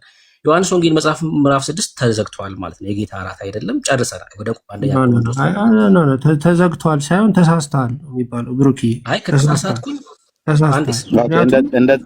እንደዚህ እናርጋ። በቃ ከተሳሳተ ብሩኬ ከተሳሳተ ብሩኬ፣ አንተ ደግሞ የተሳሳተውን ስህተት አሳይተው እውነተኛውን ነገር ንገረን። ዮሐንስ ወንጌል መጽሐፍ ምዕራፍ 6 ላይ ቆመ ማለት ነው። ኦኬ ብሩክ ተሳስቷል አይደል? ብሩክ መሳሳቱን ነግረናል። መሳሳቱን ግን በነጥብ ለምሳሌ ሁላችሁ እዚህ ጋር ቁጥር እንትን ላይ ያለውን ሲተረጉም ብሩክ የተረጎመው እንደዚህ ነው፣ ይሄ ስህተት ነው፣ ትክክለኛው ትርጓሜ ግን እንደዚህ ነው ብለህ እዛ ዮሐንስ ወንጌል መጽሐፍ ምዕራፍ 6 ላይ ቆመ ንገረን። ቴንክ ዩ። እሺ ኤርሚ ቴንክ ዩ፣ እግዚአብሔር ያክብርልኝ። እዚህ ጋር እንግዲህ ከላይ ጀምሮ ከዮሐንስ ወንጌል ምዕራፍ 6 ላይ ያለው ከላይ ጀምሮ ስናየው እነዚህ አሳውንና ቂጣውን አብዝቶ ያበላቸው እልፍ አላፍ ሰዎች ምግብ ስለበሉ ስለጠገቡ ይከተሉት ነበሩ። ወዴት ሄድክ? ጠፋብን እኮ ሲሉት ጌታችን መድኃኒታችን ኢየሱስ ክርስቶስ እናንተ ስለበላችሁና ስለጠገባችሁ ነው እንጂ ታምራትን ስላያችሁ አይደለም። ስለሚጠፋው ምድራዊ ነገር አትስሩ፣ ለዚህ አትጓጉ። እውነተኛው መብል ከሰማይ የተላከው እኔ ነኝ። እንዳውም አባታችን ሙሴ ከሰማይ መናን አውርዶ ሕዝቡን ቀለበ ሲሉት እሱን አባቴ ነው እንጂ ሙሴ አይደለም የሰጣችሁ እያለ ወደ ታች ይወርድና እና ምንድን ነው ብለው እነሱ ግራ ሲጋቡ እውነተኛው መብል እኔ ነኝ፣ ስጋዬን የሚበላ ደሜን የሚጠጣ የዘላለም ሕይወት አለው። ስጋዬ እውነተኛ መብል ነው፣ ደሜም እውነተኛ መጠጥ ነው። ስጋዬን የሚበላ ደሜንም የሚጠጣ በእኔ ይኖራል፣ እኔም በእርሱ እኖራለሁ። ሕያው አብ እንደላከኝ እኔም ከአብ የተነሳ ሕያው እንደምሆን እንዲሁ የሚበላኝ ደግሞ ከእኔ የተነሳ ሕያው ይሆናል እያለ እስከታች ድረስ ይወርዳል። እንደውም እነሱ ይህ ሰው ስጋውን እንዴት ሊሰጠን ይችላል፣ ደሙንስ እንዴት ልንጠጣ እንችላለን ብለው ግራ ሲጋቡ እሱ ይሄ እኮ ሜታፎር ነው፣ ይሄ እኮ አስተምሮ ነው፣ ይሄ እኮ ምሳሌ ነው አይደለም ያላቸው። እውነተኛ ነው ስጋዬ ደሜም እውነተኛ የሚጠጣ ነው አላቸው። ይህንን ስጋና ደም በራሱ ፍቺ ብሩክ እንግዲህ ይሄ ከሰማይ የወረደውን ጌታን ማመን። ኧረ እባክህ እባክህ በቃ አንድ ጊዜ እኔ መልስ ልስጥ እንጂ አንተ ስታወራ እኔ መች አስቆምኩ? በቃ አስፋይንሽ አንተ በራስህ ያልከውን አልክ አይደለ? እኔ ደግሞ አሁን የኔን እየሰጠው ነው። እባክህ ተረጋጋ። የኔ ስህተት ሳይሆን ልክ የሆነውን እንድትፈታው ነው። እየሰማሁህ ስለሆነ ነው። እየሰማሁህ ስለሆነ ልክ የሆነውን ትርጉም ንገረን አንተ። እሺ በቃ አንድ ጊዜ ተረጋጋ።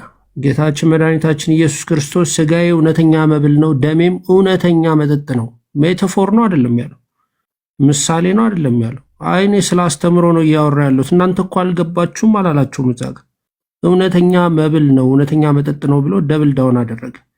ይህ እውነተኛ መብሉ ስጋው ደሙ በምን እናገኘዋለን ስለ አንተ በራስህ ፍቺ ነው የፈታው። አሁንም ቢሆን የማቴዎስ ወንጌል 26 ግን ሲበሉም ኢየሱስ እንጀራን አንስቶ ባረከ። ምድራዊ እንጀራን አንስቶ ባረከ። እባክህ ተረጋጋ እንዴ! ስለ ስጋና ስለ ደሙ እያወራን ነው። ይኸው ክርስቶስ አክብረን እያወራን ያለ ነው። ማቴዎስ እባክህ አታስቁመኛ፣ ሚውት አታርጉኛ። ሚውት መደረግ ማትፈልግ ከሆነ ለበትህትና ነው እያወራ ያለሁት። አሁን እኔ ምንም ዲስሪስፔክት እንትን አላልኩኝ። በራሴ ታይም ተጠቅሜ እያወራሁ ነው። ለምን ሚውት ታደርጉኛላችሁ? ለምን ሚውት እንደተደረግ ልንገርህ። ብትሰማኝ እኮ ለምን ሚውት እንደተደረግ ታውቃለህ። ማቴዎስ፣ ማርቆስ ምናምን ሳትል ዮሐንስ 6 ላይ እንዴት እንደሚበላ ስለምን እያወራ እንደሆነ ንገረን፣ እዛው ክፍሉ ላይ ሳትወጣ ነው። በቃ እሺ፣ ሐሳቡ ተረጋጋና እንድንረዳ ነው ምን እያለ ነው ይሄ ልጅ የሚለውን ከዛ ከዮሐንስ ወንጌል ሳትወጣ እንዴት እንደሚበላ ስለምን እያወራ እንደሆነ ንገረን ነው። እሺ ወንድማችን እባክህ ተረጋግተህ ማዳመጥ ከቻልክ አዳምጠኝ። የዮሐንስ ወንጌል ምዕራፍ 6 ቁጥር ከ30 ጀምሮ ወደ ታች ያለው ስጋውና ደሙ ምን ማለት እንደሆነ እያስተማራቸው እየነገራቸው ነው ያለው። እዛ ጋር ስጋዬን እንኩ ደሜን እንኩ ብሎ የሰጣቸው አይደለም። መጀመሪያ ማወቅ አለባቸው ከምን ነገር ጋር ህብረት እያደረጉ እንደሆነ፣ ምን እንደሚያስገኝ የጌታ ስጋና ደም ምን ማለት እንደሆነ የሰው ልጅ ትምህርቱ ይቀድማል ከምግባሩ ወይም ከፓርቴኪንጉ በፊት ማለት ነው። እዚህ ጋር እያስተማራቸው ነው። ይህ ስጋና ደም ግን እውነተኛ ነው፣ አዎ መብል ነው፣ አዎ መጠጥ ነው አለ።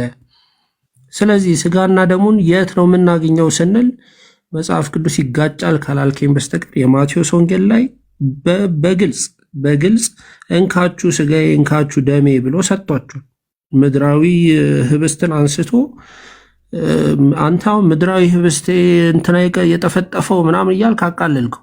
ክርስቶስም ግን ምድራዊ ህብስት ነው አንስቶ ቂጣውን ቆርሶ ሲሰጣቸው ግን እንካችሁ ስጋዬ ነው ያላቸው። ደሙንም ጽዋውን አንስቶ ደሜ ነው ብሎ ነው የሰጣቸው። ስጋና ደሙን ሰጥቷቸዋል የሚለውን የመጽሐፍ ቅዱስ ቃል እንዲነበብም አልፈቀድክም ወንድማችን። ስለዚህ አሁን አንተ ተረጋግተህ ማዳመጥ ነው ያለብህ። ሲበሉም ኢየሱስ እንጀራን አንስቶ ባረከ፣ ቆርሶም ለደቀ መዛሙርቱ ሰጠና ማቴዎስ ላይ ስለሄደ ሰማሁ። ረዥም ሰዓት ነው የሰማሁ፣ አላቋረጥኩም። ገና አንደኛ ቆሮንቶስ እኮ ገና መች ደረስን? ቅዱስ ጳውሎስ ከአንተ ጋር በደንብ ነው የሚቃረነው እኮ። እንሄድና እናወራለን እኮ፣ ችግር የለውም ሄደን እናወራለን። ማርቆስም ማቴዎስም ቆሮንቶስም ሄደን እናወራለን። ግን ዮሐንስ 6 ላይ እንዴት አሁን ለምሳሌ ሰው ተሳስተሃል ካለ በድፍረት በዚህ ብሎ ስህተት ያሳይና ከዛ ደግሞ እንዴት እንደሚበላ ደግሞ ያሳያል። አሁን በእርግጥ እሺ ይቅር እንደዚህ ብቻ ልበል፣ መጽሐፍ ቅዱስን ስለማያውቁ ስላልተረዱት፣ መጽሐፍ ቅዱስን ምን እያለ እንደሆነ ከእግዚአብሔር ስላልተማሩ ስህተት እንኳን ገልጠው ማሳየት አይችሉም። አሁን ይሄ ልጅ ይሄ ነገሩ ትክክል አይደለም፣ ይሄ ነገሩ ልክ ነው ለማለት እንኳን አልችልም እኔ፣ ምክንያቱም ምንም ስላላለን ማለት ነው። ምንም የተናገረው ነገር የለም። እንዴት እንደሚበላ ስለምን እያወራ እንደሆነ በድፍረት መናገር አልቻለም፣ ክፍሉ ላይ ማለት ነው መናገር አልቻለም። ተሳስቷል ለማለትም ትክክል ነው ለማለትም አችሉም ማለት ነው። ለምን ስለምንድን ነው እየተነገረ ያለው ክፍሉ የሚለውን ስለማያውቅ ስላልተናገረ እዛ ክፍል ላይ። አሁንም ዮሐንስ ወንጌል መጽሐፍ ምዕራፍ 6 ስለ ጌታ እራት እያወራ አይደለም፣ በጭራሽ እያወራ አይደለም። ፓስተሮች እና ቄሶች ስለሚያዘጋጁት ነገር አይደለም ስል እያቃለልኩ አይደለም እንዴ። ጳውሎስ እኮ ምንድን ነው የሚለው? እንጀራን ለመቁረስ ተሰብስበን ሳለ ታዲያ ምን አዲስ ነገር ነው እንዴ? በሐዋርያት ሥራ መጽሐፍ ምዕራፍ 2 ብሩክ እባክህ ስጋና ደሙን አንተ ስጠን። በቃ አሁን ዮሐንስ ጋር ቆመ፣ አንተ ስጋና ደሙ ይኸውና እዚህ ጋር ነው እንደዚህ ነው የሚወሰደው በልና ስጠን። ለምን ጌታችን እውነተኛ መብል ነው ስላለን አሁን አንተ አብላን። በቃ ብሩክዬ እኮ ቅድምም ሰጥቻለሁ፣ አሁንም ደግሞ ድጋሚ እሰጣለሁ። ምን ችግር አለ? ምንድን ነው የሰጠኝ? አልሰማህም ማለት ነው? ይኸው እዛው ምንም የተናገርከው ነገር የለም፣ ምንም ያልከው ነገር የለም። እውነተኛ መብል ነው እንዴት ነው የሚበላው? ይኸው እንደዚህ ነው የሚበላው የሚል ክፍል አውጥተህ እንደዚህ ነው የሚበላው ብለህ አሳይ። አልሰማኝም ያልኩት ለዛ ነው። ይኸው ድጋሚ እሺ ላንብብ ላሳየው። ምን ችግር አለው ታዲያ? ቅድምም እሱን ነበር ስናገር የነበረው። የክርስቶስ ኢየሱስ እውነተኛ መብል ነው፣ ትክክል ነው፣ ምንም እኮ ጥያቄ የለው። እውነተኛ ስጋው ነው ዮሐንስ 6 ላይ ያለው። እውነተኛ ስጋ ግን ህብስት አይደለም፣ ራሱ ኢየሱስ ነው ከሰማይ የወረደው እግዚአብሔር አብ የላከው ውድ ልጁ እውነተኛ ነው፣ ትክክል ነው እሱ። ታዲያ እንዴት ይበላ ነው ጥያቄው አይደል? እውነተኛው ይሄ አብ የላከው እውነተኛው ስጋ እንዴት ይበላ የሚለውን ጥያቄ ስንጠይቅ ራሱ ጌታችን ኢየሱስ ክርስቶስ ይነግረናል። እንዴት እንብላው? ይኸው እንደዚህ ይላል ክርስቶስ ኢየሱስ። የእግዚአብሔር እንጀራ ቁጥር 33 ዮሐንስ ወንጌል 6 ከሰማይ የሚወርድ ለዓለምም ኧረ ጌታ ተው ደገመው በኢየሱስ ለዓለምም ህይወት የሚሰጥ ነውና አላቸው። የቱ? ይሄ የእግዚአብሔር እንጀራ ከሰማይ የሚወርደው ቁጥር 33ን ፖስት አድርጉለት። ከዛስ ለዓለም ደግሞ ምን ህይወት የሚሰጥ ነው። ይሄ እንጀራ ለዓለም የተሰጠ ነው እኮ አይገርምም? እንጂ ለክርስቲያን የተሰጠ አይደለም፣ ለቤተክርስቲያን የተሰጠ አይደለም። ስለ እንጀራው ምንነት ንገረኝ አላልኩም፣ አበላሉን ንገረኝ ነው ያልኩህ። እባክህ ወንድም አለ እኮ ስለ እንጀራው ምንነትማ እስከታች ድረስ ተናገረ ራሱ እኮ። አበላሉን ንገረኝ፣ አወሳሰዱ እኮ ካልሰማህ እንዴት ልንገርህ? መስማት እኮ ነው ያልቻልከው። እንድነግርህ መስማት ነው ያለብህ እኮ። ስማና ከዛ አይ አልነገርከኝም በለኝ ሳልጨርስ ሳሰማኝ እና ቁጥር 33 ምን አለ? የእግዚአብሔር እንጀራ ከሰማይ የሚወርድ ለዓለም ህይወት የሚሰጥ ነው። ይሄ ከሰማይ የሚወርደው የእግዚአብሔር የሆነው እንጀራ ምንድነው አላቸው? ለዓለም ህይወት የሚሰጥ ነው። ከዛ እነዚህ ምግብ በልተው የተከተሉት ሲጀምሩ ሐዋርያት እኮ አይደሉም እኮ አይሁዳውያን ናቸው። በልተው የተከተሉት እኮ ክርስቶስ ኢየሱስ እርሱ ክርስቶስ ነው እኮ ብለው እንኳን የሚያምኑ አይደለም። እመኑብኝ እያላቸው ነው ያለው። እና ይሄን እንጀራ ብሉ ህይወት የምትፈልጉ ከሆነ አላቸው ኢየሱስ። ከዛስ ጌታ ሆይ ይሄን እንጀራ ዘወትር ስጠን ብለው ጠየቁት። አሁን መብላት ፈለጉ። አየህ ከሰማይ የወረደውን እንጀራ ልክ አንተ እንደጠየቀው እነሱም ጠየቁ። እንብላው በቃ ስጠንና አሉት። መብላት ትፈልጋላችሁ? እንኩ ብሎ አላቸው ጌታ። እስኪ እንዴት እንብላው? ኢየሱስም እንዲህ አላቸው፣ እሺ የህይወት እንጀራ እኔ ነኝ። አዎ እኔ ራሴ ነኝ። እኔን ነው የምትበሉት፣ እኔን ራሴን። እሺ እንዴት እንብላክ? ወደ እኔ የሚመጣ ከቶ አይራብም። እንዴት ነው የምንበላው? ኢየሱስን ወደ ኢየሱስ በመሄድ ማለት ነው። ከዛስ በእኔ የሚያምን ሁልጊዜ ከቶ አይጠማም። መብላት ትፈልጋላችሁ? ኢየሱስ እርሱ ክርስቶስ ነው ብላችሁ መኑ። ያኔ የማያስርበውን ህይወት የሚሰጠውን ምግብ ትበላላችሁ። ጌታ ብሉኝ እያለ ያለው እውነተኛውን የሆነው መብል እንዴት ነው? በእምነት ነው። ራሱን ነው ብሉ እያለ ያለው እንጂ ህብስት አይደለም ብሉ እያለ ያለው ራሱ ኢየሱስ ክርስቶስን ምን ያደርጋል? ከዛ ህይወት ይሆንላቸዋል። ለዓለም ህይወት የሚሰጥ ስለሆነ ወደ ህይወት ይመጣሉ። አይ ወደ መዳን ይመጣሉ። ምን ሲያደርጉ? ራሱ ኢየሱስን ሲበሉት። እንዴት እንብላው? በእምነት እንብላው። በእምነት ነው የምንበላው። ይሄን ነው ጌታ እየነገረን ያለው በዮሐንስ 6 ላይ ጆ። እሺ ወንድማችን በቃ ይሄ የአንተ ፍቺ ነው። እንግዲህ ቅዱስ ጳውሎስ የሚለውን እንስማ። እንግዲህ ቅዱስ ጳውሎስ ምዕራፍ 10 ቁጥር 16 ላይ እንሄድና ይህ ምድራዊ ህብስትና ምድራዊ ጽዋ ምን አለው ከክርስቶስ ስጋና ደሙ ጋር ምን አለው የሚለውን እናይና 11 ጋር ደግሞ ሄደን ይህንን ዩኒየን ይህንን ሪቹዋል ሳይገባው ወይም ሳይገባው ያደረገ የወሰደ ሰው ምንድነው የሚደረግበት ወይም በህይወቱ ምን አይነት ለውጦችን ያያል። ስለዚህ እናንተ እንደምትሉት ብለው ማስታወሻ ምናምን ከሆነ ለምንድን ነው የእሱ ስጋና ደም ይህን ያህል ኃይል ያለው? ወይም ደግሞ ሳይገባው ወይም ሳይገባው ማንም ሰው ከዚህ እንዳይወስድ ተብሎ በጣም ስትሪክት የሆነ እንትን የተሰጠው ለምንድን ነው? በዛውም ደግሞ የማቴዎስ ወንጌል 26 ጋር ትሄድና እዛ ጋር ምድራዊውን የሆነውን ህብስት አንስቶ ምኔ ነው ብሎ ነው የሰጣቸው። ይህንንም በዛው ብታብራራልኝ ወንድም። ጥያቄ ከሆነ ያለክ የጌታ እራት የዘላለም ህይወት አይሰጥም ብለክ ከዛ ጥቅሶቹን እንዳስረዳክ ነው እየጠየቅኛለሁ። ይሰጣል። አንተ በራስ ዓለም በራስ ፍቺ በራስ አባዜ የፈታው ፍቺ ነው እንጂ እውነተኛ መብል እውነተኛ አንተ የሚሰጠው እኔን የሚበላ ነው አለ እና እውነት ነው። እሱን ነው የምንበላው። አሁን እኛም እኮ ስጋና ደሙ የእሱ እውነተኛ ስጋ እውነተኛ ደሙ ነው ብለን ነው የምንወስደው። እውነት ነው የተናገረው ነገር ምንም ስህተት የለበትም። አሁን አንተ ግን ማለት ነው አበላሉን አወሳሰዱን ከየት እንደምናገኘው ምንም የሰጠው ነገር የለም። ምንም የሰጠው እዚህ ጋር ክርስቶስ የሚያስተምረውን እየደገምክልኝ ይኸው እንደዚህ ያለ እያልከኝ ነው ያለውንማ እኛ ሁላችን አንብበነዋል፣ ሰምተነዋል። ግን እውነተኛ ስጋው እውነተኛ ደግሞ የት ነው የምናገኘው? እንዴት ነው የምንበላው? መልስ የለም። 11 ላይ ቅዱስ ጳውሎስ ከክርስቶስ ስጋና ደሙ ጋር ህብረት አለው ሲል ምን ማለቱ ነው? ህብረት ማለት ምን ማለት ነው? ይህ ስጋና ደግሞ ምንም አቅም የሌለው ከሆነ ለምንድን ነው ሰዎችን የሚያሳምመውና የሚገለው?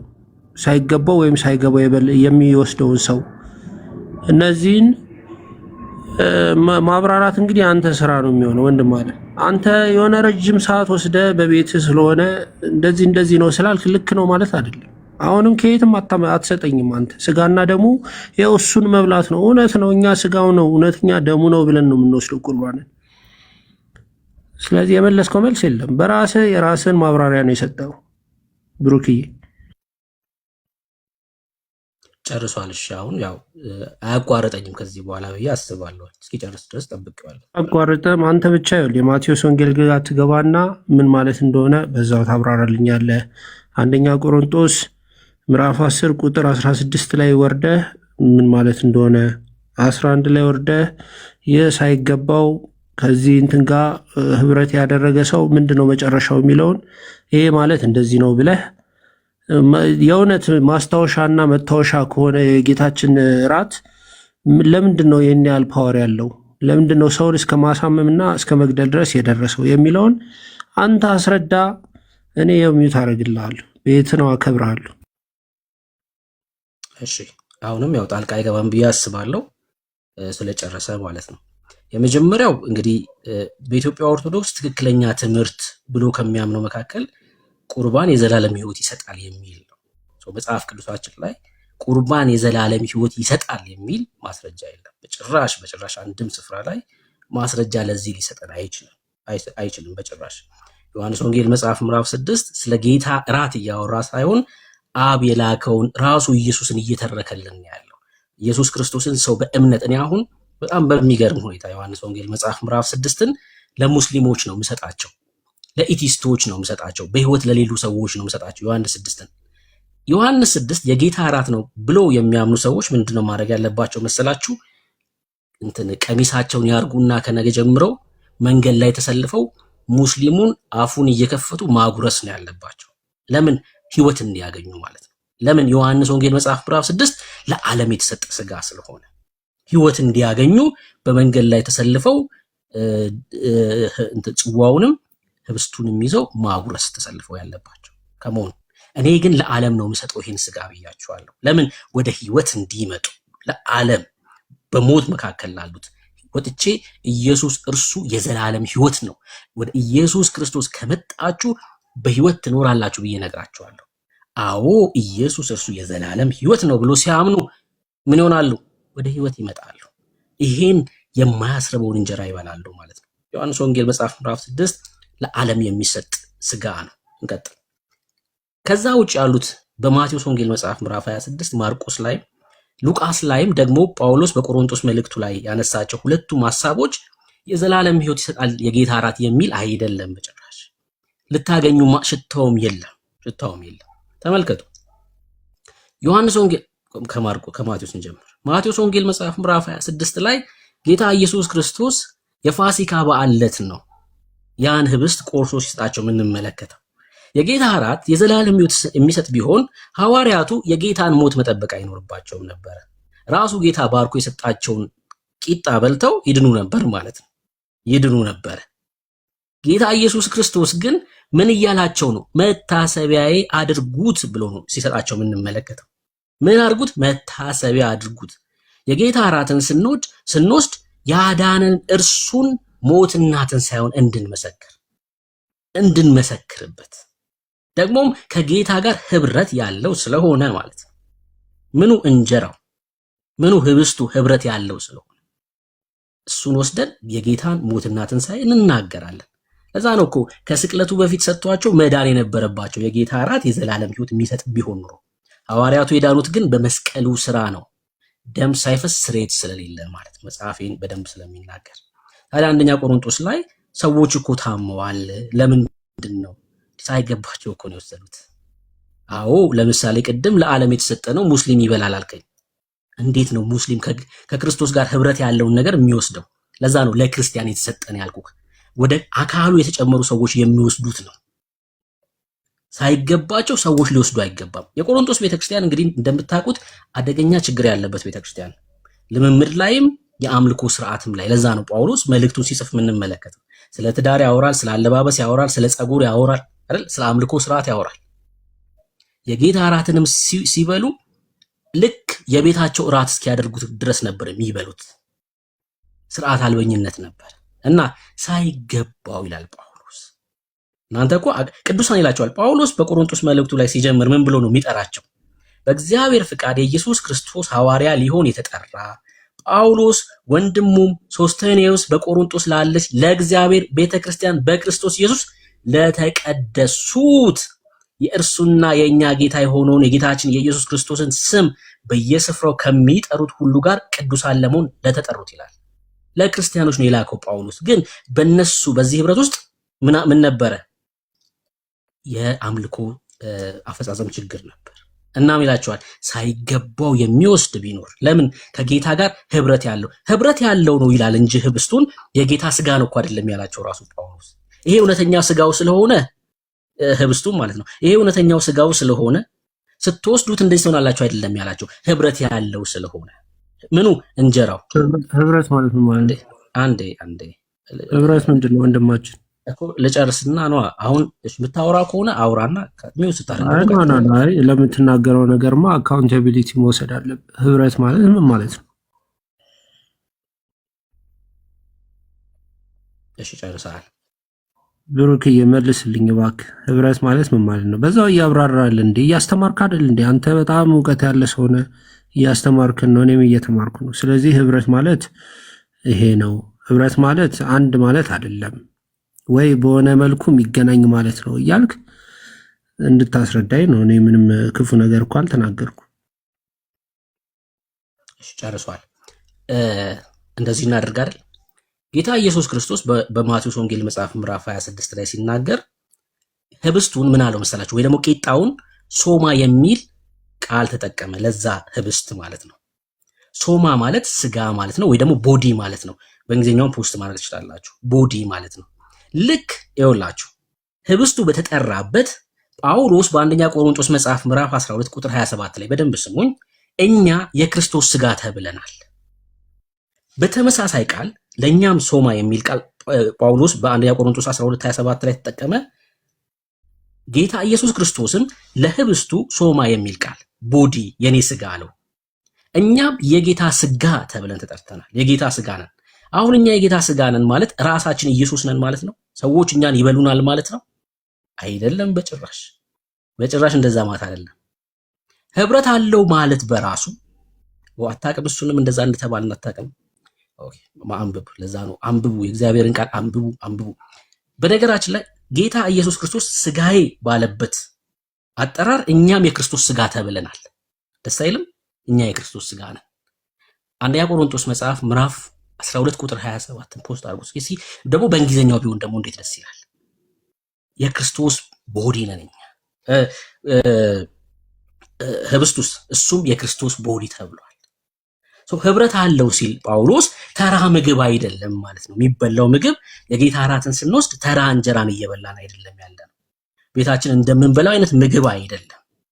ለምን? ከጌታ ጋር ህብረት ያለው ስለሆነ ጌታ ራሱ መታሰቢያ እንዲሆን የሰጠው የራሱ ትእዛዝ ስለሆነ ምንፈጽመው ተራ ምግብ አይደለም፣ ህብረት ያለው እና ሳይገባው ማንም ሰው ቢወስድ ምን ይሆናል? ይታመማል እያለ ነው ያለው። ይታመማል።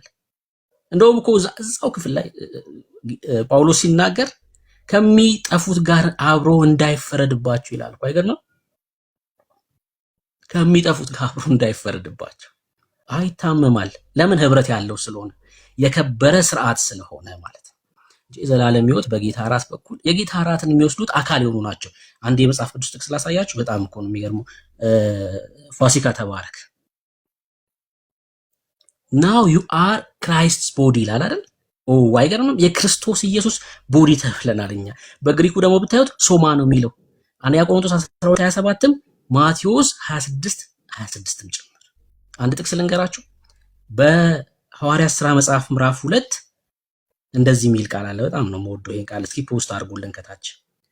እነዛ 3000 አይሁዳውያን በጴጥሮስ ስብከት ልባቸው ተነካና ምን እናድርግ አሏቸውና ጴጥሮስን ንስሐ ገቡ፣ ከዛስ በክርስቶስ ኢየሱስን ተጠመቁ፣ እያንዳንዳችሁ የመንፈስ ቅዱስ ስጦታንም ትቀበላላችሁ አላቸው አይደል ጴጥሮስ።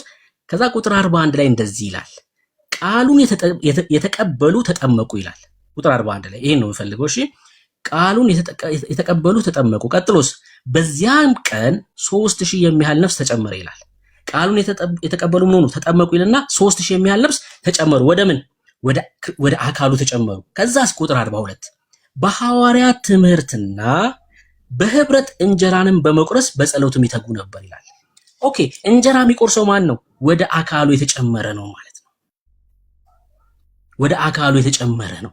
ምን የሚያደርገው እንጀራ ክርስቲያኖች በሙሉ እንጀራ ቁጭ ብለው የቆረሱበት ቦታ በሙሉ የክርስቶስ የጌታችን እራት ነው እያልከኝ? እሺ ልመልስልሽ። አዎ አሁን እዚህ ክፍል ላይ በቤታቸው ስለሚበሉት ነው ብሩኬ። አይ አይ ቁጭ ብለው ክርስቲያኖች ቁጭ ብለው እንጀራ ከቆረሱ የጌታ እራት ነው እኮ እየመለስኩልህ እኮ ነው። ስማኛ። እሺ አሁን እዚህ ክፍል ላይ ጌታ ኢየሱስ ክርስቶስ በጣም ጴጥሮስ እየነገረን ያለው አዎ ስለ ጌታ እራት ነው እየነገረን ያለው። አይገርምም? እንጀራን እየቆረሱ አለ አይደለ? ስለ ጌታ እራት እኮ ነው እያወራ ያለው። በቤታቸው ስለሚበሉት ምግብ እያወራ መስሎ ነው አይደል? እስኪ ልጨምርልህ፣ በቃ እንደው ደግሞ ልጨምር። ጳውሎስ እንደዚህ ይላል በሐዋርያት ሥራ መጽሐፍ ምዕራፍ 20 ላይ ጳውሎስ እንግዲህ ስብከቱን ባስረዘመበት ስፍራ ላይ ጳውሎስ ወደቀ አይደለ? ከዛ ጳውሎስ ይሩተኛበት ተነሳ። እንደዚህ ይላል ከዛ በኋላ ቁጥር 7 ፖስት አድርጉልኛ። የሐዋርያት ሥራ 27 ምዕራፍ 20 ቁጥር 7 ማለት ነው። ከሳምንቱም በመጀመሪያ ቀን፣ ከሳምንቱ የመጀመሪያው ቀን ማለት እሁድ ነው። እሺ ጌታ የተነሳበት ቀን የሳምንቱ የመጨረሻ ቀን ወይ ሰባተኛው ቀን ቅዳሜ ነው። ከዛ የሳምንቱ የመጀመሪያው ቀን ምንድነው? እሁድ ነው። እንጀራ ለመቁረስ ተሰብስበን ሳለን ይላል ጳውሎስ። ምንድነው ይሄ እንጀራ? የጌታ እራት። እንጀራን ለመቁረስ ተሰብስበን ሳለን ጳውሎስ በነገው ሊሄድ ስላሰበ ከእነርሱ ጋር ይነጋገር ነበረ። እስከ መንፈቀ ሌሊትም ነገሩን አስረዘመ ይላል። ይሄ እንጀራ የተባለው ምንድን ነው? የጌታ እራት። የጌታ እራት እንጀራን ለመቁረስ ይሰበሰቡ ነበረ በሳምንቱ በመጀመሪያው ቀን። በሳምንቱ በመጀመሪያው ቀን ያስደነግጣል አይደለ? እንዴት የጌታ ስጋ አላለውም ጳውሎስ ምናምን ብሩኬ፣ እንዴት እንደዛ እንጀራን ለመቁረስ እንዴት ትላለህ እንዴ? ሐዋርያቶቹ እኮ እንደዛ ሲሉ ነበር። እንጀራን ለመቁረስ ይሰበሰብ። ለዛ ነው በቆሮንቶስ መልእክቱ ላይ ምን ይላል ጳውሎስ? ይሄ እንጀራ ግን ተራ እንጀራ አይደለም ይላል። ተራ እንጀራ አይደለም እና ምንድነው? ከጌታ ጋር ህብረት ያለው ሳይገባው ማንም ሰው መጥቶ የሚወስደው አይደለም። የተከበረ ስርዓት።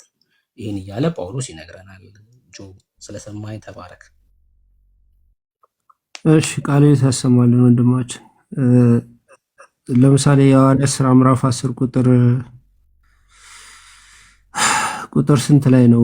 ቅዱስ ጴጥሮስ ለምሳሌ ምሳ ሊበላ ወደ ሰገነት ላይ ወጣ ምናምን ነገር ይላል። ቅዱስ ጴጥሮስም ምሳ ሊበላ ሲወጣ የጌታ እራት ነው ማለት ነው።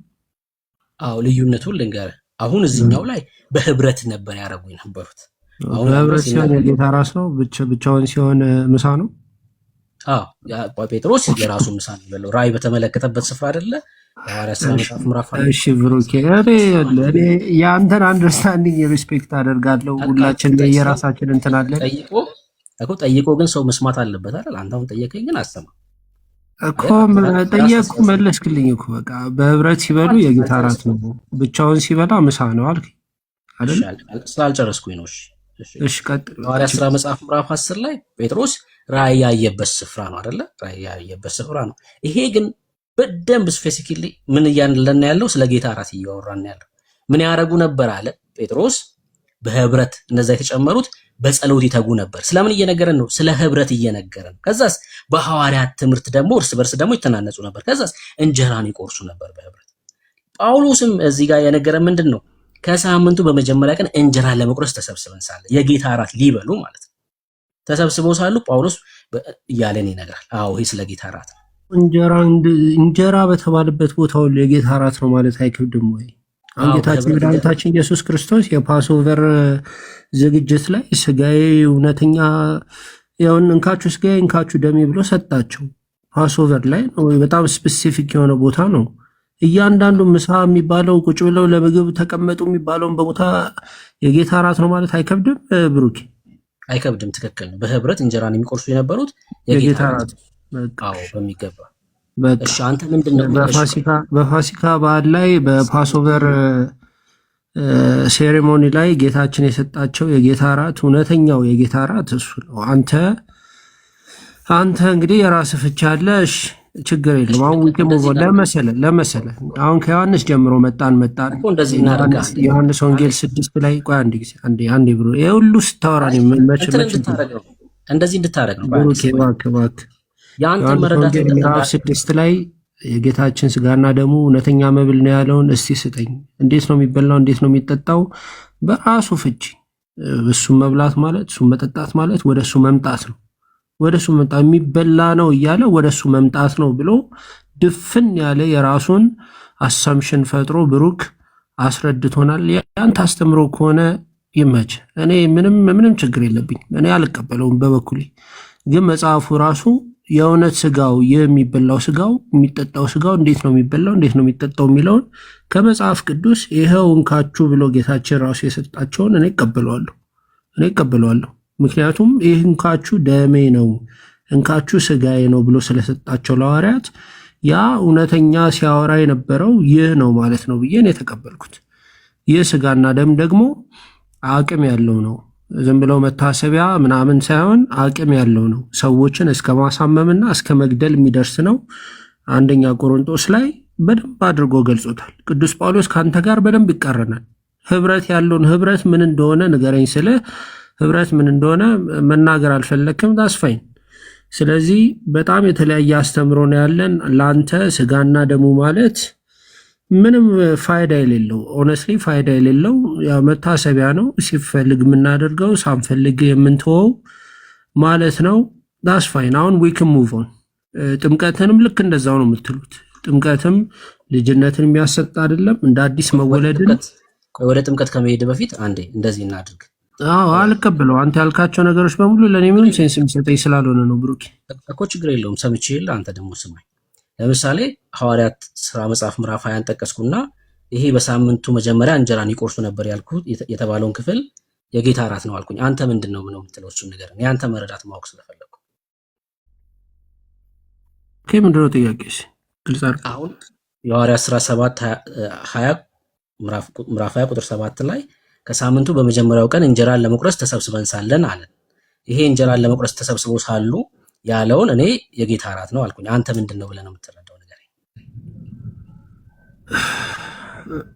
የሐዋርያት ሥራ ምዕራፍ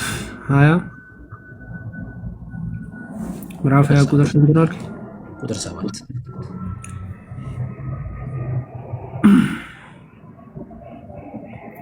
ኦኬ። እዚህ ጋር ስለ ቂጣ በዓል ነው እያወራ ያለው። ስለዚህ ፖሲብሊ ይሄ የጌታ እራት ሊሆን ይችላል። አንተ እያንዳንዱን የምሳ ፕሮግራም ግን እያነሳ የጌታ እራት ነው ማለት ተገቢ አይደለም። እኔ ስለው ነው ስህተት የሚሆነው ማለት ነው። እኔ ስለው ስህተት ይሆናል። አይደለም። አንተ እኮ እድል ስትሆንና ኦኬ። እሺ ቢኒ ማውራት ፈልገህ ነው? አይ ያ አንተን ነው ማውራት የፈለግኩት። ከተፈቀደ ይቻላል? ኧረ ይቻላል። እንደ ቤታችሁ አይደል እንደ መብታችሁ ነው። እሺ ችግር የለም። ቴንኪው ቤታችን እንዲሁም ስላከበርክልን። ያ ዮሐንስ ወንጌል 6 ላይ ስትናገር ስለነበረ ቅድም ምናልባት ያው እየሰማን ስለነበረ አንዳንድም ጥያቄ ለአንተ ስላለን ነው። አንተም ከፈለግ ጠይቀናለህ፣ ችግር የለውም። እና ብሩኬ እያስረዳ ስላለው በአጭሩ አንተ ስለ ስጋና ደም ወይ ስለ ቁርባን ነው የሚያወራው ትላለህ ምዕራፍ 6። ብሩኬ ደግሞ በአጭሩ ግልጽ አድርጎ እንዳስቀመጠው ደግሞ እውነተኛ ኢየሱስ ክርስቶስን ስለ መብላት በእምነት ስለ መብላት ነው ብሎ አስቀምጦልናል ማለት ነው። አንተ ይህን ክፍል ስለ ቅዱስ ቁርባን ነው የሚያወራው ብለክ እዚህ ጋር ግን ከላይ ስለሚበሉት እንጀራ የጠቀስከው ክፍል አለ። ስለቀዳውክ ምናልባት ላስታውስህ ተሳስቼ እንዳየው ማለት ነው። ብያለሁ አላልኩም እንድትል ማለት ነው። ለምሳሌ ምድራዊ ስጋውን አንስቶ ማቴዎስ ላይ ሄድክና 26 እዚሁ እያለ ማቴዎስ 26 ላይ ወሰድክና ምድራዊውን ስጋ አንስቶ ይሄ ትክክለኛ ስጋዬና ደሜ ነው አለ ስትል ነበር። ልክ ነኝ? ምንድን ነው ጥያቄ ቢኝ? እሺ ጥሩ። እዚሁ ጋር ምዕራፍ 6 ቁጥር 26 ላይ ስፔሲፊክሊ 27 ለሚጠፋ መብል ወደ ዮሐንስ ተመለስክ? እንደተላልኩት ማቴዎስ 26 ላይ ነው።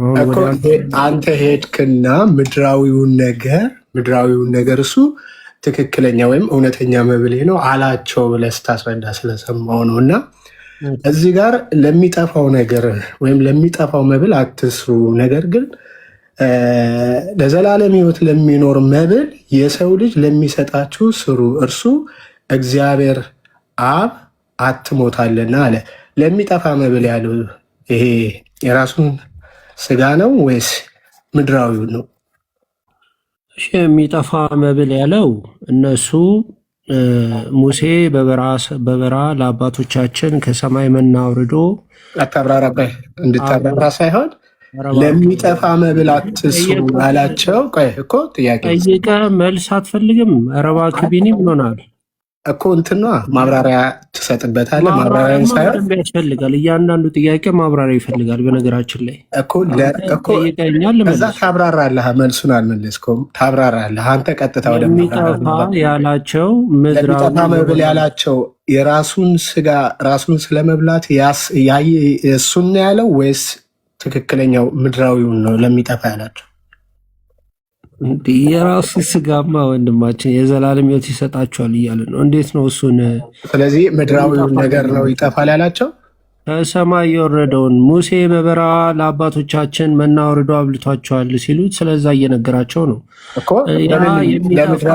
የሚጠፋና ምድራዊ ነው። ከሰማይ የወረደው መብል ይህ ግን ሕያው ነው፣ የዘላለም ሕይወት ይሰጣል እያለ እየነገራቸው ነው። የምድራዊው እሱ ለሚጠፋ ለእሱ አትስሩ ብሏቸዋል ማለት ነው አይደል? የስ ታዲያ ዮሐንስ 26 ጋር የሰጣቸው ምድራዊውን እሱ ትክክለኛ እውነተኛ መብል እንዴት አደረከው አንተ? ለዛ አትስሩ ብሏቸው። ለዛ እኮ ነው ከዚህ ከ6 ሄደ ዘለ ከዛ ሄደ 26 ላይ ምድራዊውን አንስቶ ሰጣቸውና ይሄ ትክክለኛ ስጋና ደሜ ነው አላቸው ብለህ ስትል ለዛ አትስሩ ለሚጠፋ ነገር ብሏቸው እዚህ ጋር 26 ላይ እንዴት ትክክለኛ ይሆናል የሚል ነው። እሺ ቢኒዬ፣ እሺ እግዚአብሔር ያክብር። አይ ቲንክ ጥያቄ እዛ ጋር ምድራዊ ብሎ እዚህ ጋር ግን ምድራዊ የሆነውን ነገር እንዴት ሰጥቷቸው የዘላለም ሕይወትን ይሰጣል አይነት ነገር ነው ጥያቄ። አንተ ነህ እንደዛ ያልከው 26ን እንደዛ አደረከው። እንትን ላይ ማቴዎስ ላይ ሄደ ማለት ነው። እንመለስ ወደ ማቴዎስ እንመለስና የማቴዎስ ወንጌል 26:26ን እናንብብ ውስጥ ሲበሉም ኢየሱስ እንጀራን አንስቶ እንጀራው ምድራዊ ነው አይደለም? ዮሐንስ ጋር ተመለስ። ማቴዎስ ጋር ሄደ እንዴት ትክክለኛ ስጋ አረከው ያልኩ ዮሐንስ ጋርን አስተካክል። ያንተ ጥያቄ እኮ ያለው ማቴዎስ ጋር ነው። ማቴዎስ ጋር ምድራዊ ብለህ እንዴት የዘላለም ሕይወት ያሰጣል እያልከኝ ነው። ይሄ የሚጠፋ ነው እያልከኝ ነው። ስለዚህ ምን እንደሆነ እስቲ እንየዋ። ሲበሉም ኢየሱስ እንጀራ ነው ብሏቸዋል አላለችም? ብሏቸዋል። የሚጠፋው ምድራዊ ነው። በፈጠረ አምላክ አሁን አንተ ላለመስማት ነው እንዲህ የምትጠይቀው? ሲበሉም ኢየሱስ እንጀራን አንስቶ እንጀራው ምድራዊ ነው ወይስ ሰማያዊ እንጀራ ነው? ለኔ ነው ብጠይቀኝ። አዎ እንጀራ ነው የሚለው። የትኛውን እንጀራ? የማቴዎስ 6? አዎ እንጀራን አንስቶ የዮሐንስ 6 አለ። ማቴዎስ 26 ወንድማችን እኔ የጠየቅኩ ጥያቄ መሰረት ያደረገው ሙሉ ክፍሉን እያወራን ስለነበረው ስለ ዮሐንስ 6 ወይም እየተወራ ስለነበረው ስለ ዮሐንስ 6 ነው። እኔ በአግባቡ ተረድቼዋለሁ። ይሄ ምድራዊ የሆነ ስለ ምድራዊ ነገር ስለ ምድራዊ ስጋ አትስሩ፣ ስለ ምድራዊ መብል አትስሩ አላቸው። ዮሐንስ ላይ ያላቸው የራሱን ነው ወይስ ደግሞ ትክክልም የምድራዊውን ነገር ነው ያላቸው? ስልህ እኮ በቃ ራሱን ስለ መብላት ሳይሆን ያለው የምድራዊ ነገር ለሚጠፋ ያለው የምድራዊውን ነው አልክ አይደል? በቃሽ ቢኒ፣ ጥያቄን ተረድቼዋለሁ። እንድመልስ ፈቃደኛ አይደለ? አንተ ለመረዳትም ፈቃደኛ አይደለ? አሁን ብሩክ ጥሩ እየሄድን ነበረ። ብሩክ ወደ ብሩኬ ብመለስ እኔ ደስ ይለኛል። ምክንያቱም አንተ ጥያቄንም የራሴ የጠየቀውን ጥያቄ ስደግምልህም ከሆነ ወደ ዮሐንስ 6 ተመለስ ነው የምልክ። ካልተረዳኸው ግን ባልተረዳኸኝ ነገር ላይ ሄደ ማቴዎስ 26 ላይ እንዳታስረዳ። በጣም ብዙ ሰዎች ስላሉ አእምሮ ያላቸው በደንብ ማገናዘብ የሚችሉ የአንተን ጥያቄ ከተረዳሁት እነሱ ይፍረዱ። አንተ ያልከው ዮሐንስ 6 ላይ ስለ ምድራዊ መብል አትስሩ አላቸው ጌታችን መድኃኒታችን ኢየሱስ ክርስቶስ። የስ ስለዚህ ማቴዎስ 26 ላይ ያለው ምድራዊ ለሆነው አይደለም ወይ እያልከኝ ነው? ምድራዊ የሆነውን ነገር ግን አንስቶ እንካችሁ ብሎ የሰጣቸው ምንድን ነው? ባርኮ የሰጣቸው ምድራዊ እንጀራ ነው። ማቴዎስ ጋር ሄደ ከአንተ ስታስረዳ ምድራዊውን ትክክለኛ እውነተኛ ስጋውን አደረገው ብለህ ተናገርክ ነው ያልኩህ። እንደዛ ነው ያልኩህ። ደግሞ ቃሉ ስለሚል ነው። የዮሐንስ 6ን ተሞርክዘህ ነው እዛ ሄድከው እኮ። ቃሉ ስለሚል ነው። ዮሐንስ 6 እሱ ያፈረሰባቸውን ማቴዎስ 26 ላይ መጥቶ ደግሞ የራሱን ስጋ እውነተኛ ትክክለኛ ስጋውን በቃ ይህን እኮ ነው ሚስ አንደርስታንድ የምታደርጉት። ጌታችን መድኃኒታችን ኢየሱስ ክርስቶስ ምድራዊን ነገር ግን ባርኮ ምን አደረገው? እንካችሁ ስጋዬ ነው። ይኸው ምሳሌ ነው እኮ አይደለም፣ የሚመሳሰል ነው እኮ አይደለም፣ ሬፕሊካ ነው እኮ አይደለም ያላቸው። እሺ ስጋዬ ነው ብሎ ነው የሰጣቸው። ጽዋውን አንስቶ ባረከና ደሜ ነው ብሎ ሰጣቸው። ምድራዊ ጽዋ፣ ምድራዊ ወይን አንስቶ። ይህን እኮ ነው እናንተ what you fail to understand። ግን ስለዚህ እሱ ነው አይደለ ትክክለኛ ስጋዬ ነው ትክክለኛ ደሜ ነው ብሎ ምድራዊውን ራሱን አረገው፣ ወይም ደግሞ ራሱን ስለመብላት እውነተኛ ስለመብላት ራሱን አደረገ የምትለው እሱ ነው አይደለ? ምድራዊውን ነገር ወንድም አለም እኔ ከማስረዳ ለምን ቃሉ አያስረዳም? ይሄው ግልጽ እኮ በጣም በግልጽ የተቀመጠ ነው። ሲበሉም ኢየሱስ እንጀራን አንስቶ ባረከ፣ ቆርሶም ለደቀ መዛሙርቱ ሰጥና እንካችሁ ብሉ፣ ይህ ስጋዬ ነው አለ።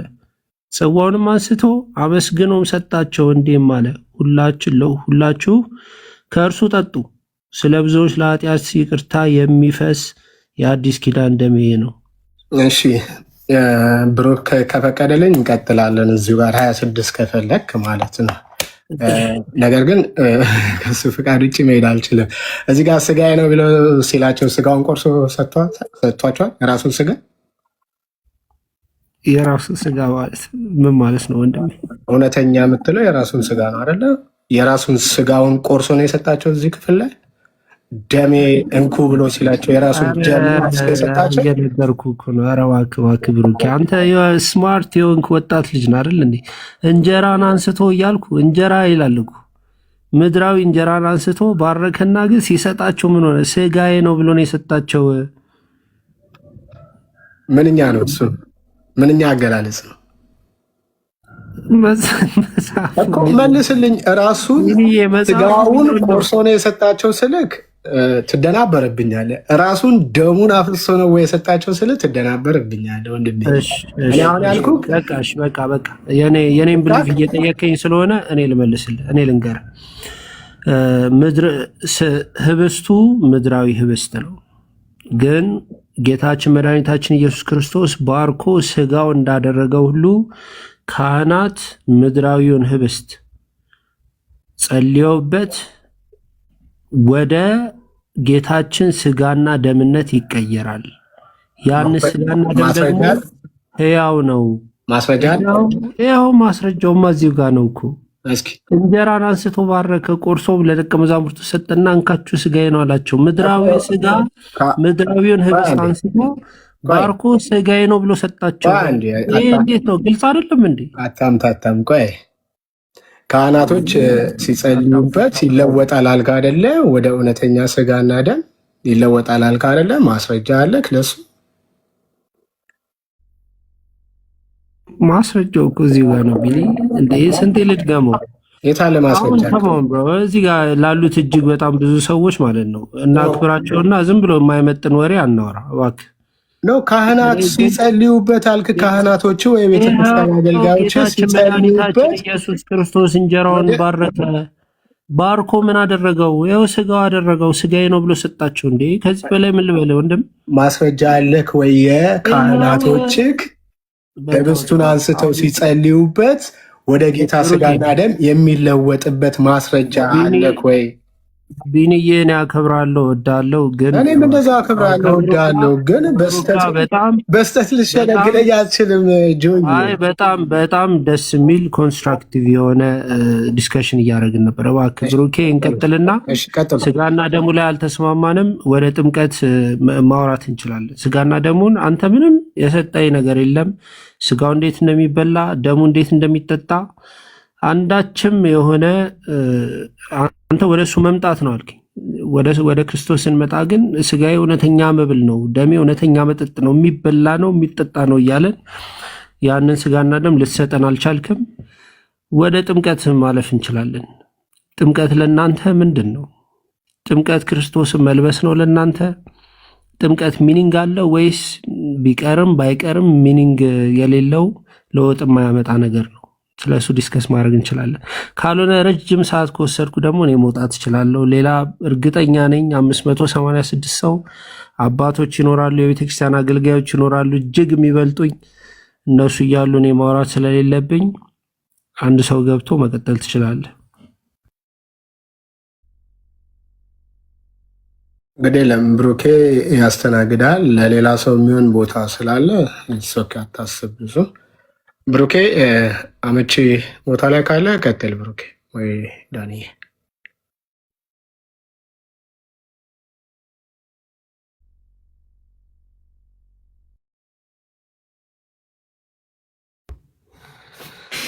እሺ ደጋግመህ ስታነሳ የነበረው ሀሳብ አለ ነው ብሩኬ በቆንጆ ሁኔታ ነው ያስቀመጠልን። ግን እንዴት እንደሚበላ ግራ የገባህ ይመስለኛል። እና ግራ የተጋባው ምንድነው ዮሐንስ ወንጌል ምዕራፍ 6 ላይ ያለውን ሀሳብ እንዴት ነው ኢየሱስ እንደሚበላ ወይም ደግሞ እዛ ላይ ያለው ምግብ ከምን ጋር ነው ኮምፔር ተደርጎ ወይ ደግሞ ተነጻጽሮ የተቀመጠው ልትነግረኝ ትችላለህ?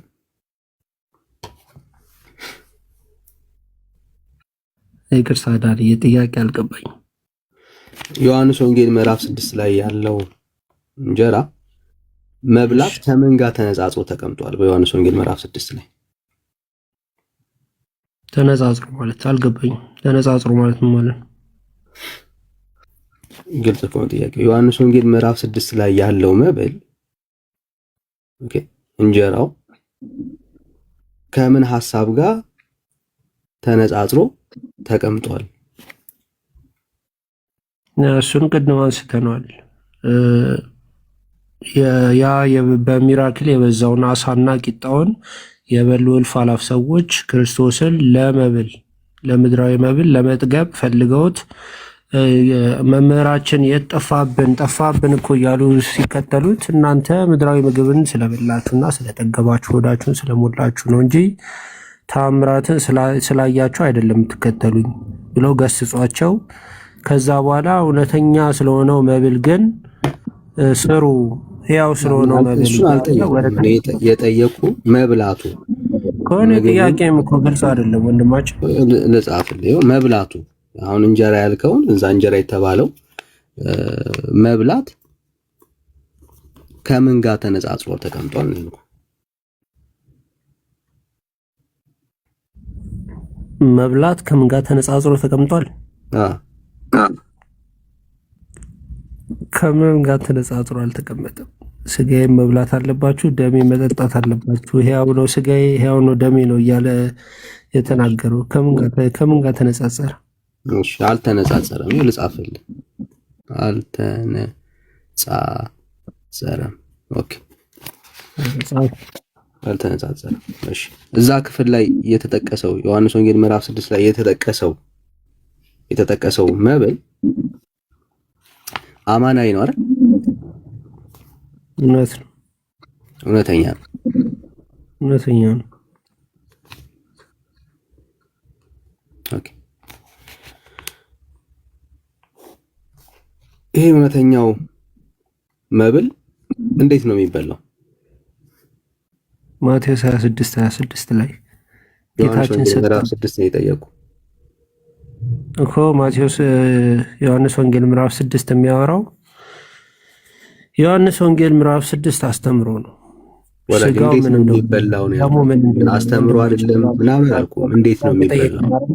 ጥያቄውን እየመለስኩ ነው። ተረጋ። ያልጠየቅኩን ነው እያወራ ያለው። እንዴት ነው የሚበላው ነው ያልኩ። እንዴት እንደሚበላው እንደ ቅድሙ አላውቀውም። ተጻፈውን ትለኛለህ። ቆይ መጽሐፍ ቅዱስን በሙላት አትቀበልም እንዴ? እያወራን ያለ ነው ዮሐንስ ወንጌል ምዕራፍ 6 ነው። በሙላት እንድንቀበለው አውዱ እንድንረዳው ነው እያወራው ያለው።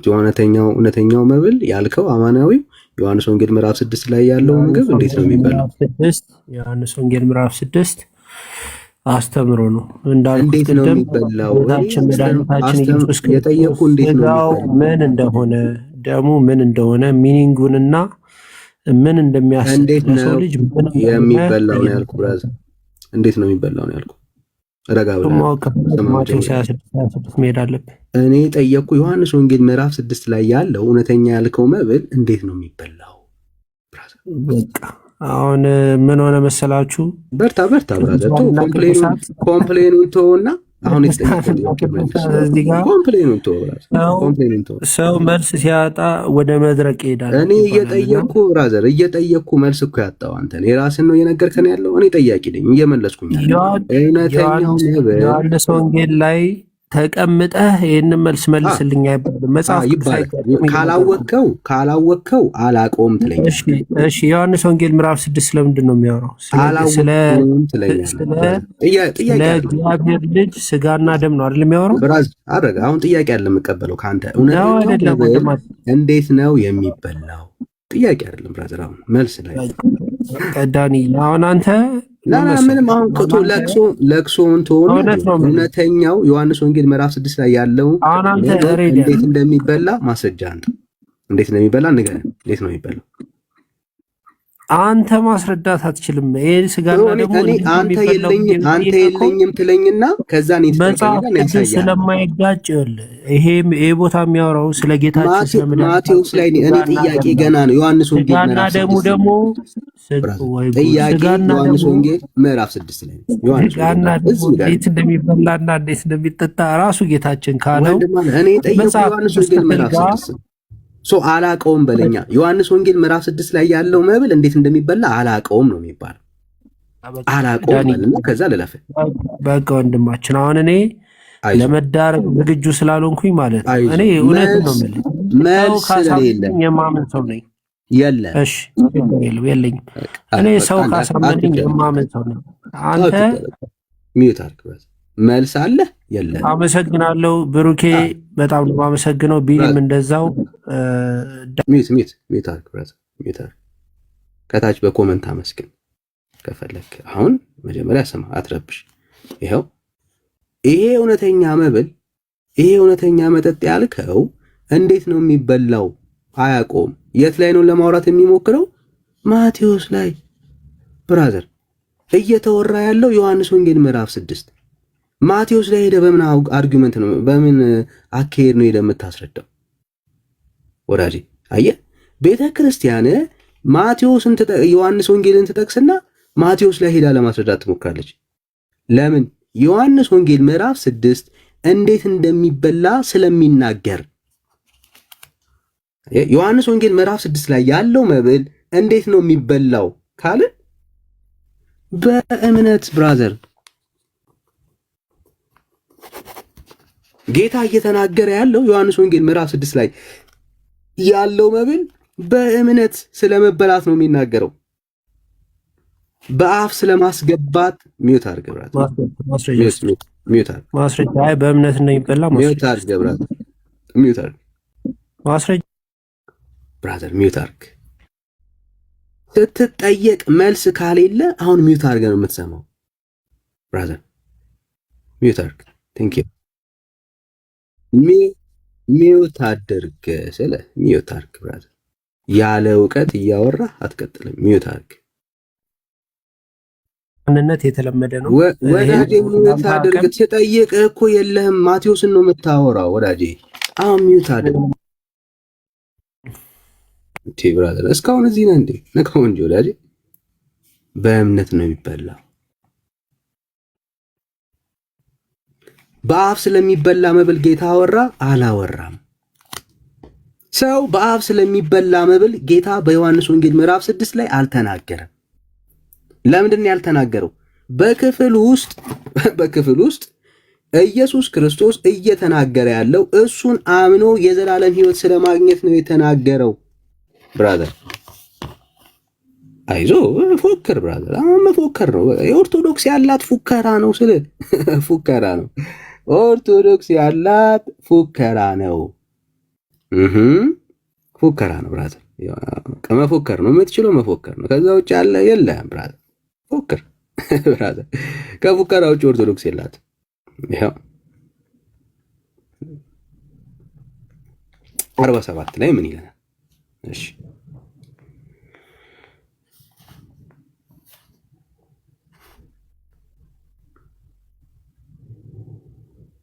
ጌታ እየተናገረ ያለው ስለምንድን ነው? እሱ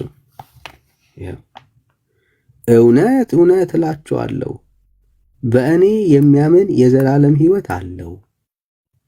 ምን? በእኔ የሚያምን ምን አለው? የዘላለም ሕይወት አለው። የሕይወት እንጀራ እኔ ነኝ። ሃሌሉያ። የሕይወት እንጀራው ማን ነው? ኢየሱስ። ይሄ የሕይወት እንጀራ እንዴት ነው የዘላለም ሕይወት የሚሰጠው?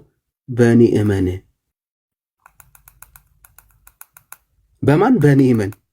ብራዘር፣ በክርስቶስ ኢየሱስ የሚያምን ሰው የሕይወት እንጀራ የሆነው ኢየሱስ ራሱ ስለሆነ በእርሱ የሚያምን ሰው የዘላለም ሕይወት አለው። በዮሐንስ ወንጌል ምዕራፍ 6 ላይ አንድም ቦታ ላይ በአፍ ስለሚበላ መጠጥና በአፍ ስለሚበላ አላወራም ጌታ። ይሄው በአፍማ የሚበላው ብራዘር ታንቀላፋለ። ይሄው የሚጠፋ መብል ነው። የትኛው? ቅድም ቢኔ እየጠየቀህ ማለት ነው። የሚጠፋ መብል ነው። በአፍ የምታስገባውና የምትበላው ጉዳይ በሆድ ይበላል፣ በሆድ ታስገባዋለህ፣ ከዛ ይጠፋል፣ አለቀ። ከዛ ያለፈ ነገር በመንፈሳዊ ህይወት ላይ ልታደርገውና ልታገኘው የምትችለው ነገር የለም። አሁን እየተወራ ያለው ይሄ እንጀራ በእምነት የሚገኝ እንጀራ ነው። በእምነት የምትበላው እንጀራ ነው። ይሄው ኢየሱስ እንዲህ አላቸው፣ የህይወት እንጀራ እኔ ነኝ። የህይወት እንጀራው ማን ነው? ኢየሱስ። ስለዚህ የህይወት እንጀራ ነው እያወራን ያለ ነው ብራዘርስ። የህይወት እንጀራ ስለሆነው ስለ ኢየሱስ ነው የምናወራው። ይሄ የህይወት እንጀራ ምን ማለት ነው? ወደ እኔ የሚመጣ ከቶ አይራብም፣ በእኔም የሚያምን ሁልጊዜ አይጠማም።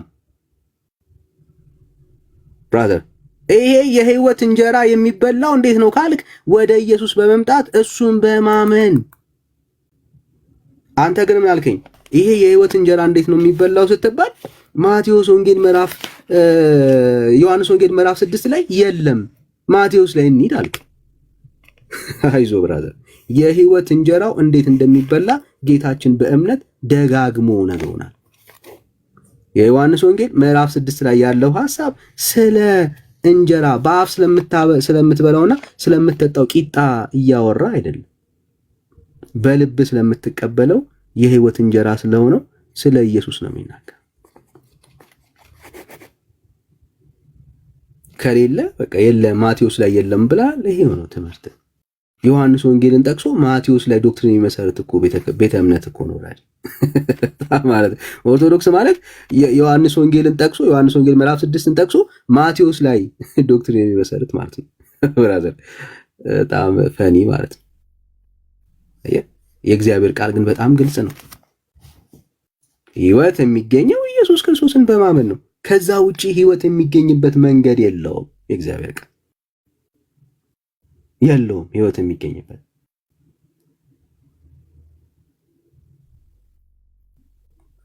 ደግሞ ቅድም በጣም ወንድምነት ያነሳው ብሩክ ያነሳው አንድ በጣም ወሳኝ ፖይንት አለ። ይሄ መብል በክርስቶስ ኢየሱስ ለሚያምኑ ያሆነ መብል ነው።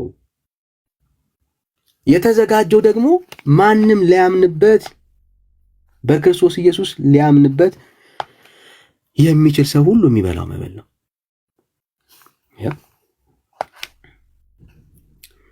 ከሰማይ የወረደው እንጀራ ይህ ነው። ከየት ነው የወረደው? ከሰማይ የወረደ እንጀራ ነው። ዲያቆንና ቄስ የሚሰጥህ እንጀራ አይደለም። ይሄ እንጀራ ወዳጄ፣ ይሄ እንጀራ ከቄስ እጅ ከዲያቆን እጅ የምትቀበለው እንጀራ አይደለም። ከየት የሚወርድ ነው? ከሰማይ የሚወርድ እንጀራ ነው። ቅድም የዋሸው ቢኒ ሲጠይቅ ምንድን ነው እሱ? ይሄ እንጀራ ይለወጣል አልክ። በፍጹም በቄስና በዲያቆን እጅ የምትቀበለው እንጀራ ቂጣው ቂጣ ነው፣ አይለወጥም። የሚለወጥ ቂጣ የለም ወዳጄ። የሚለወጥ እንጀራ የሚለወጥ የወይን ጭማቂ የለም። ወይኑም ወይን ነው፣ ቂጣውም ቂጣ ነው። ከየት ነው የመጣው? እራሱ ዲያቆኑ ያዘጋጀው ቄሱ እሱን ነው የምትበላው፣ እሱን ነው የምትጠጣው። ኤኒ ቼንጅ አለ? ምንም ለውጥ የለም። ይሄ እንጀራ ግን ዮሐንስ ወንጌል ምዕራፍ 6 ላይ ያለው እንጀራ ምንጩ ከየት ነው ካል ከሰማይ ነው። የወረደው ከሰማይ ነው፣ የመጣው ከሰማይ ነው። ከሰማይ የሆነ እንጀራ ነው። አባቶቻችሁ መናን በልተው እንደሞቱት አይደለም። ይህ እንጀራን የሚበላ ለዘላለም ይኖራል። ከሰማይ የወረደው እንጀራ ኢየሱስ ክርስቶስ እንዴት ነው የሚበላው? በእምነት ወንድም አለም፣ በእምነት ነው የሚበላው ይሄ እንጀራ።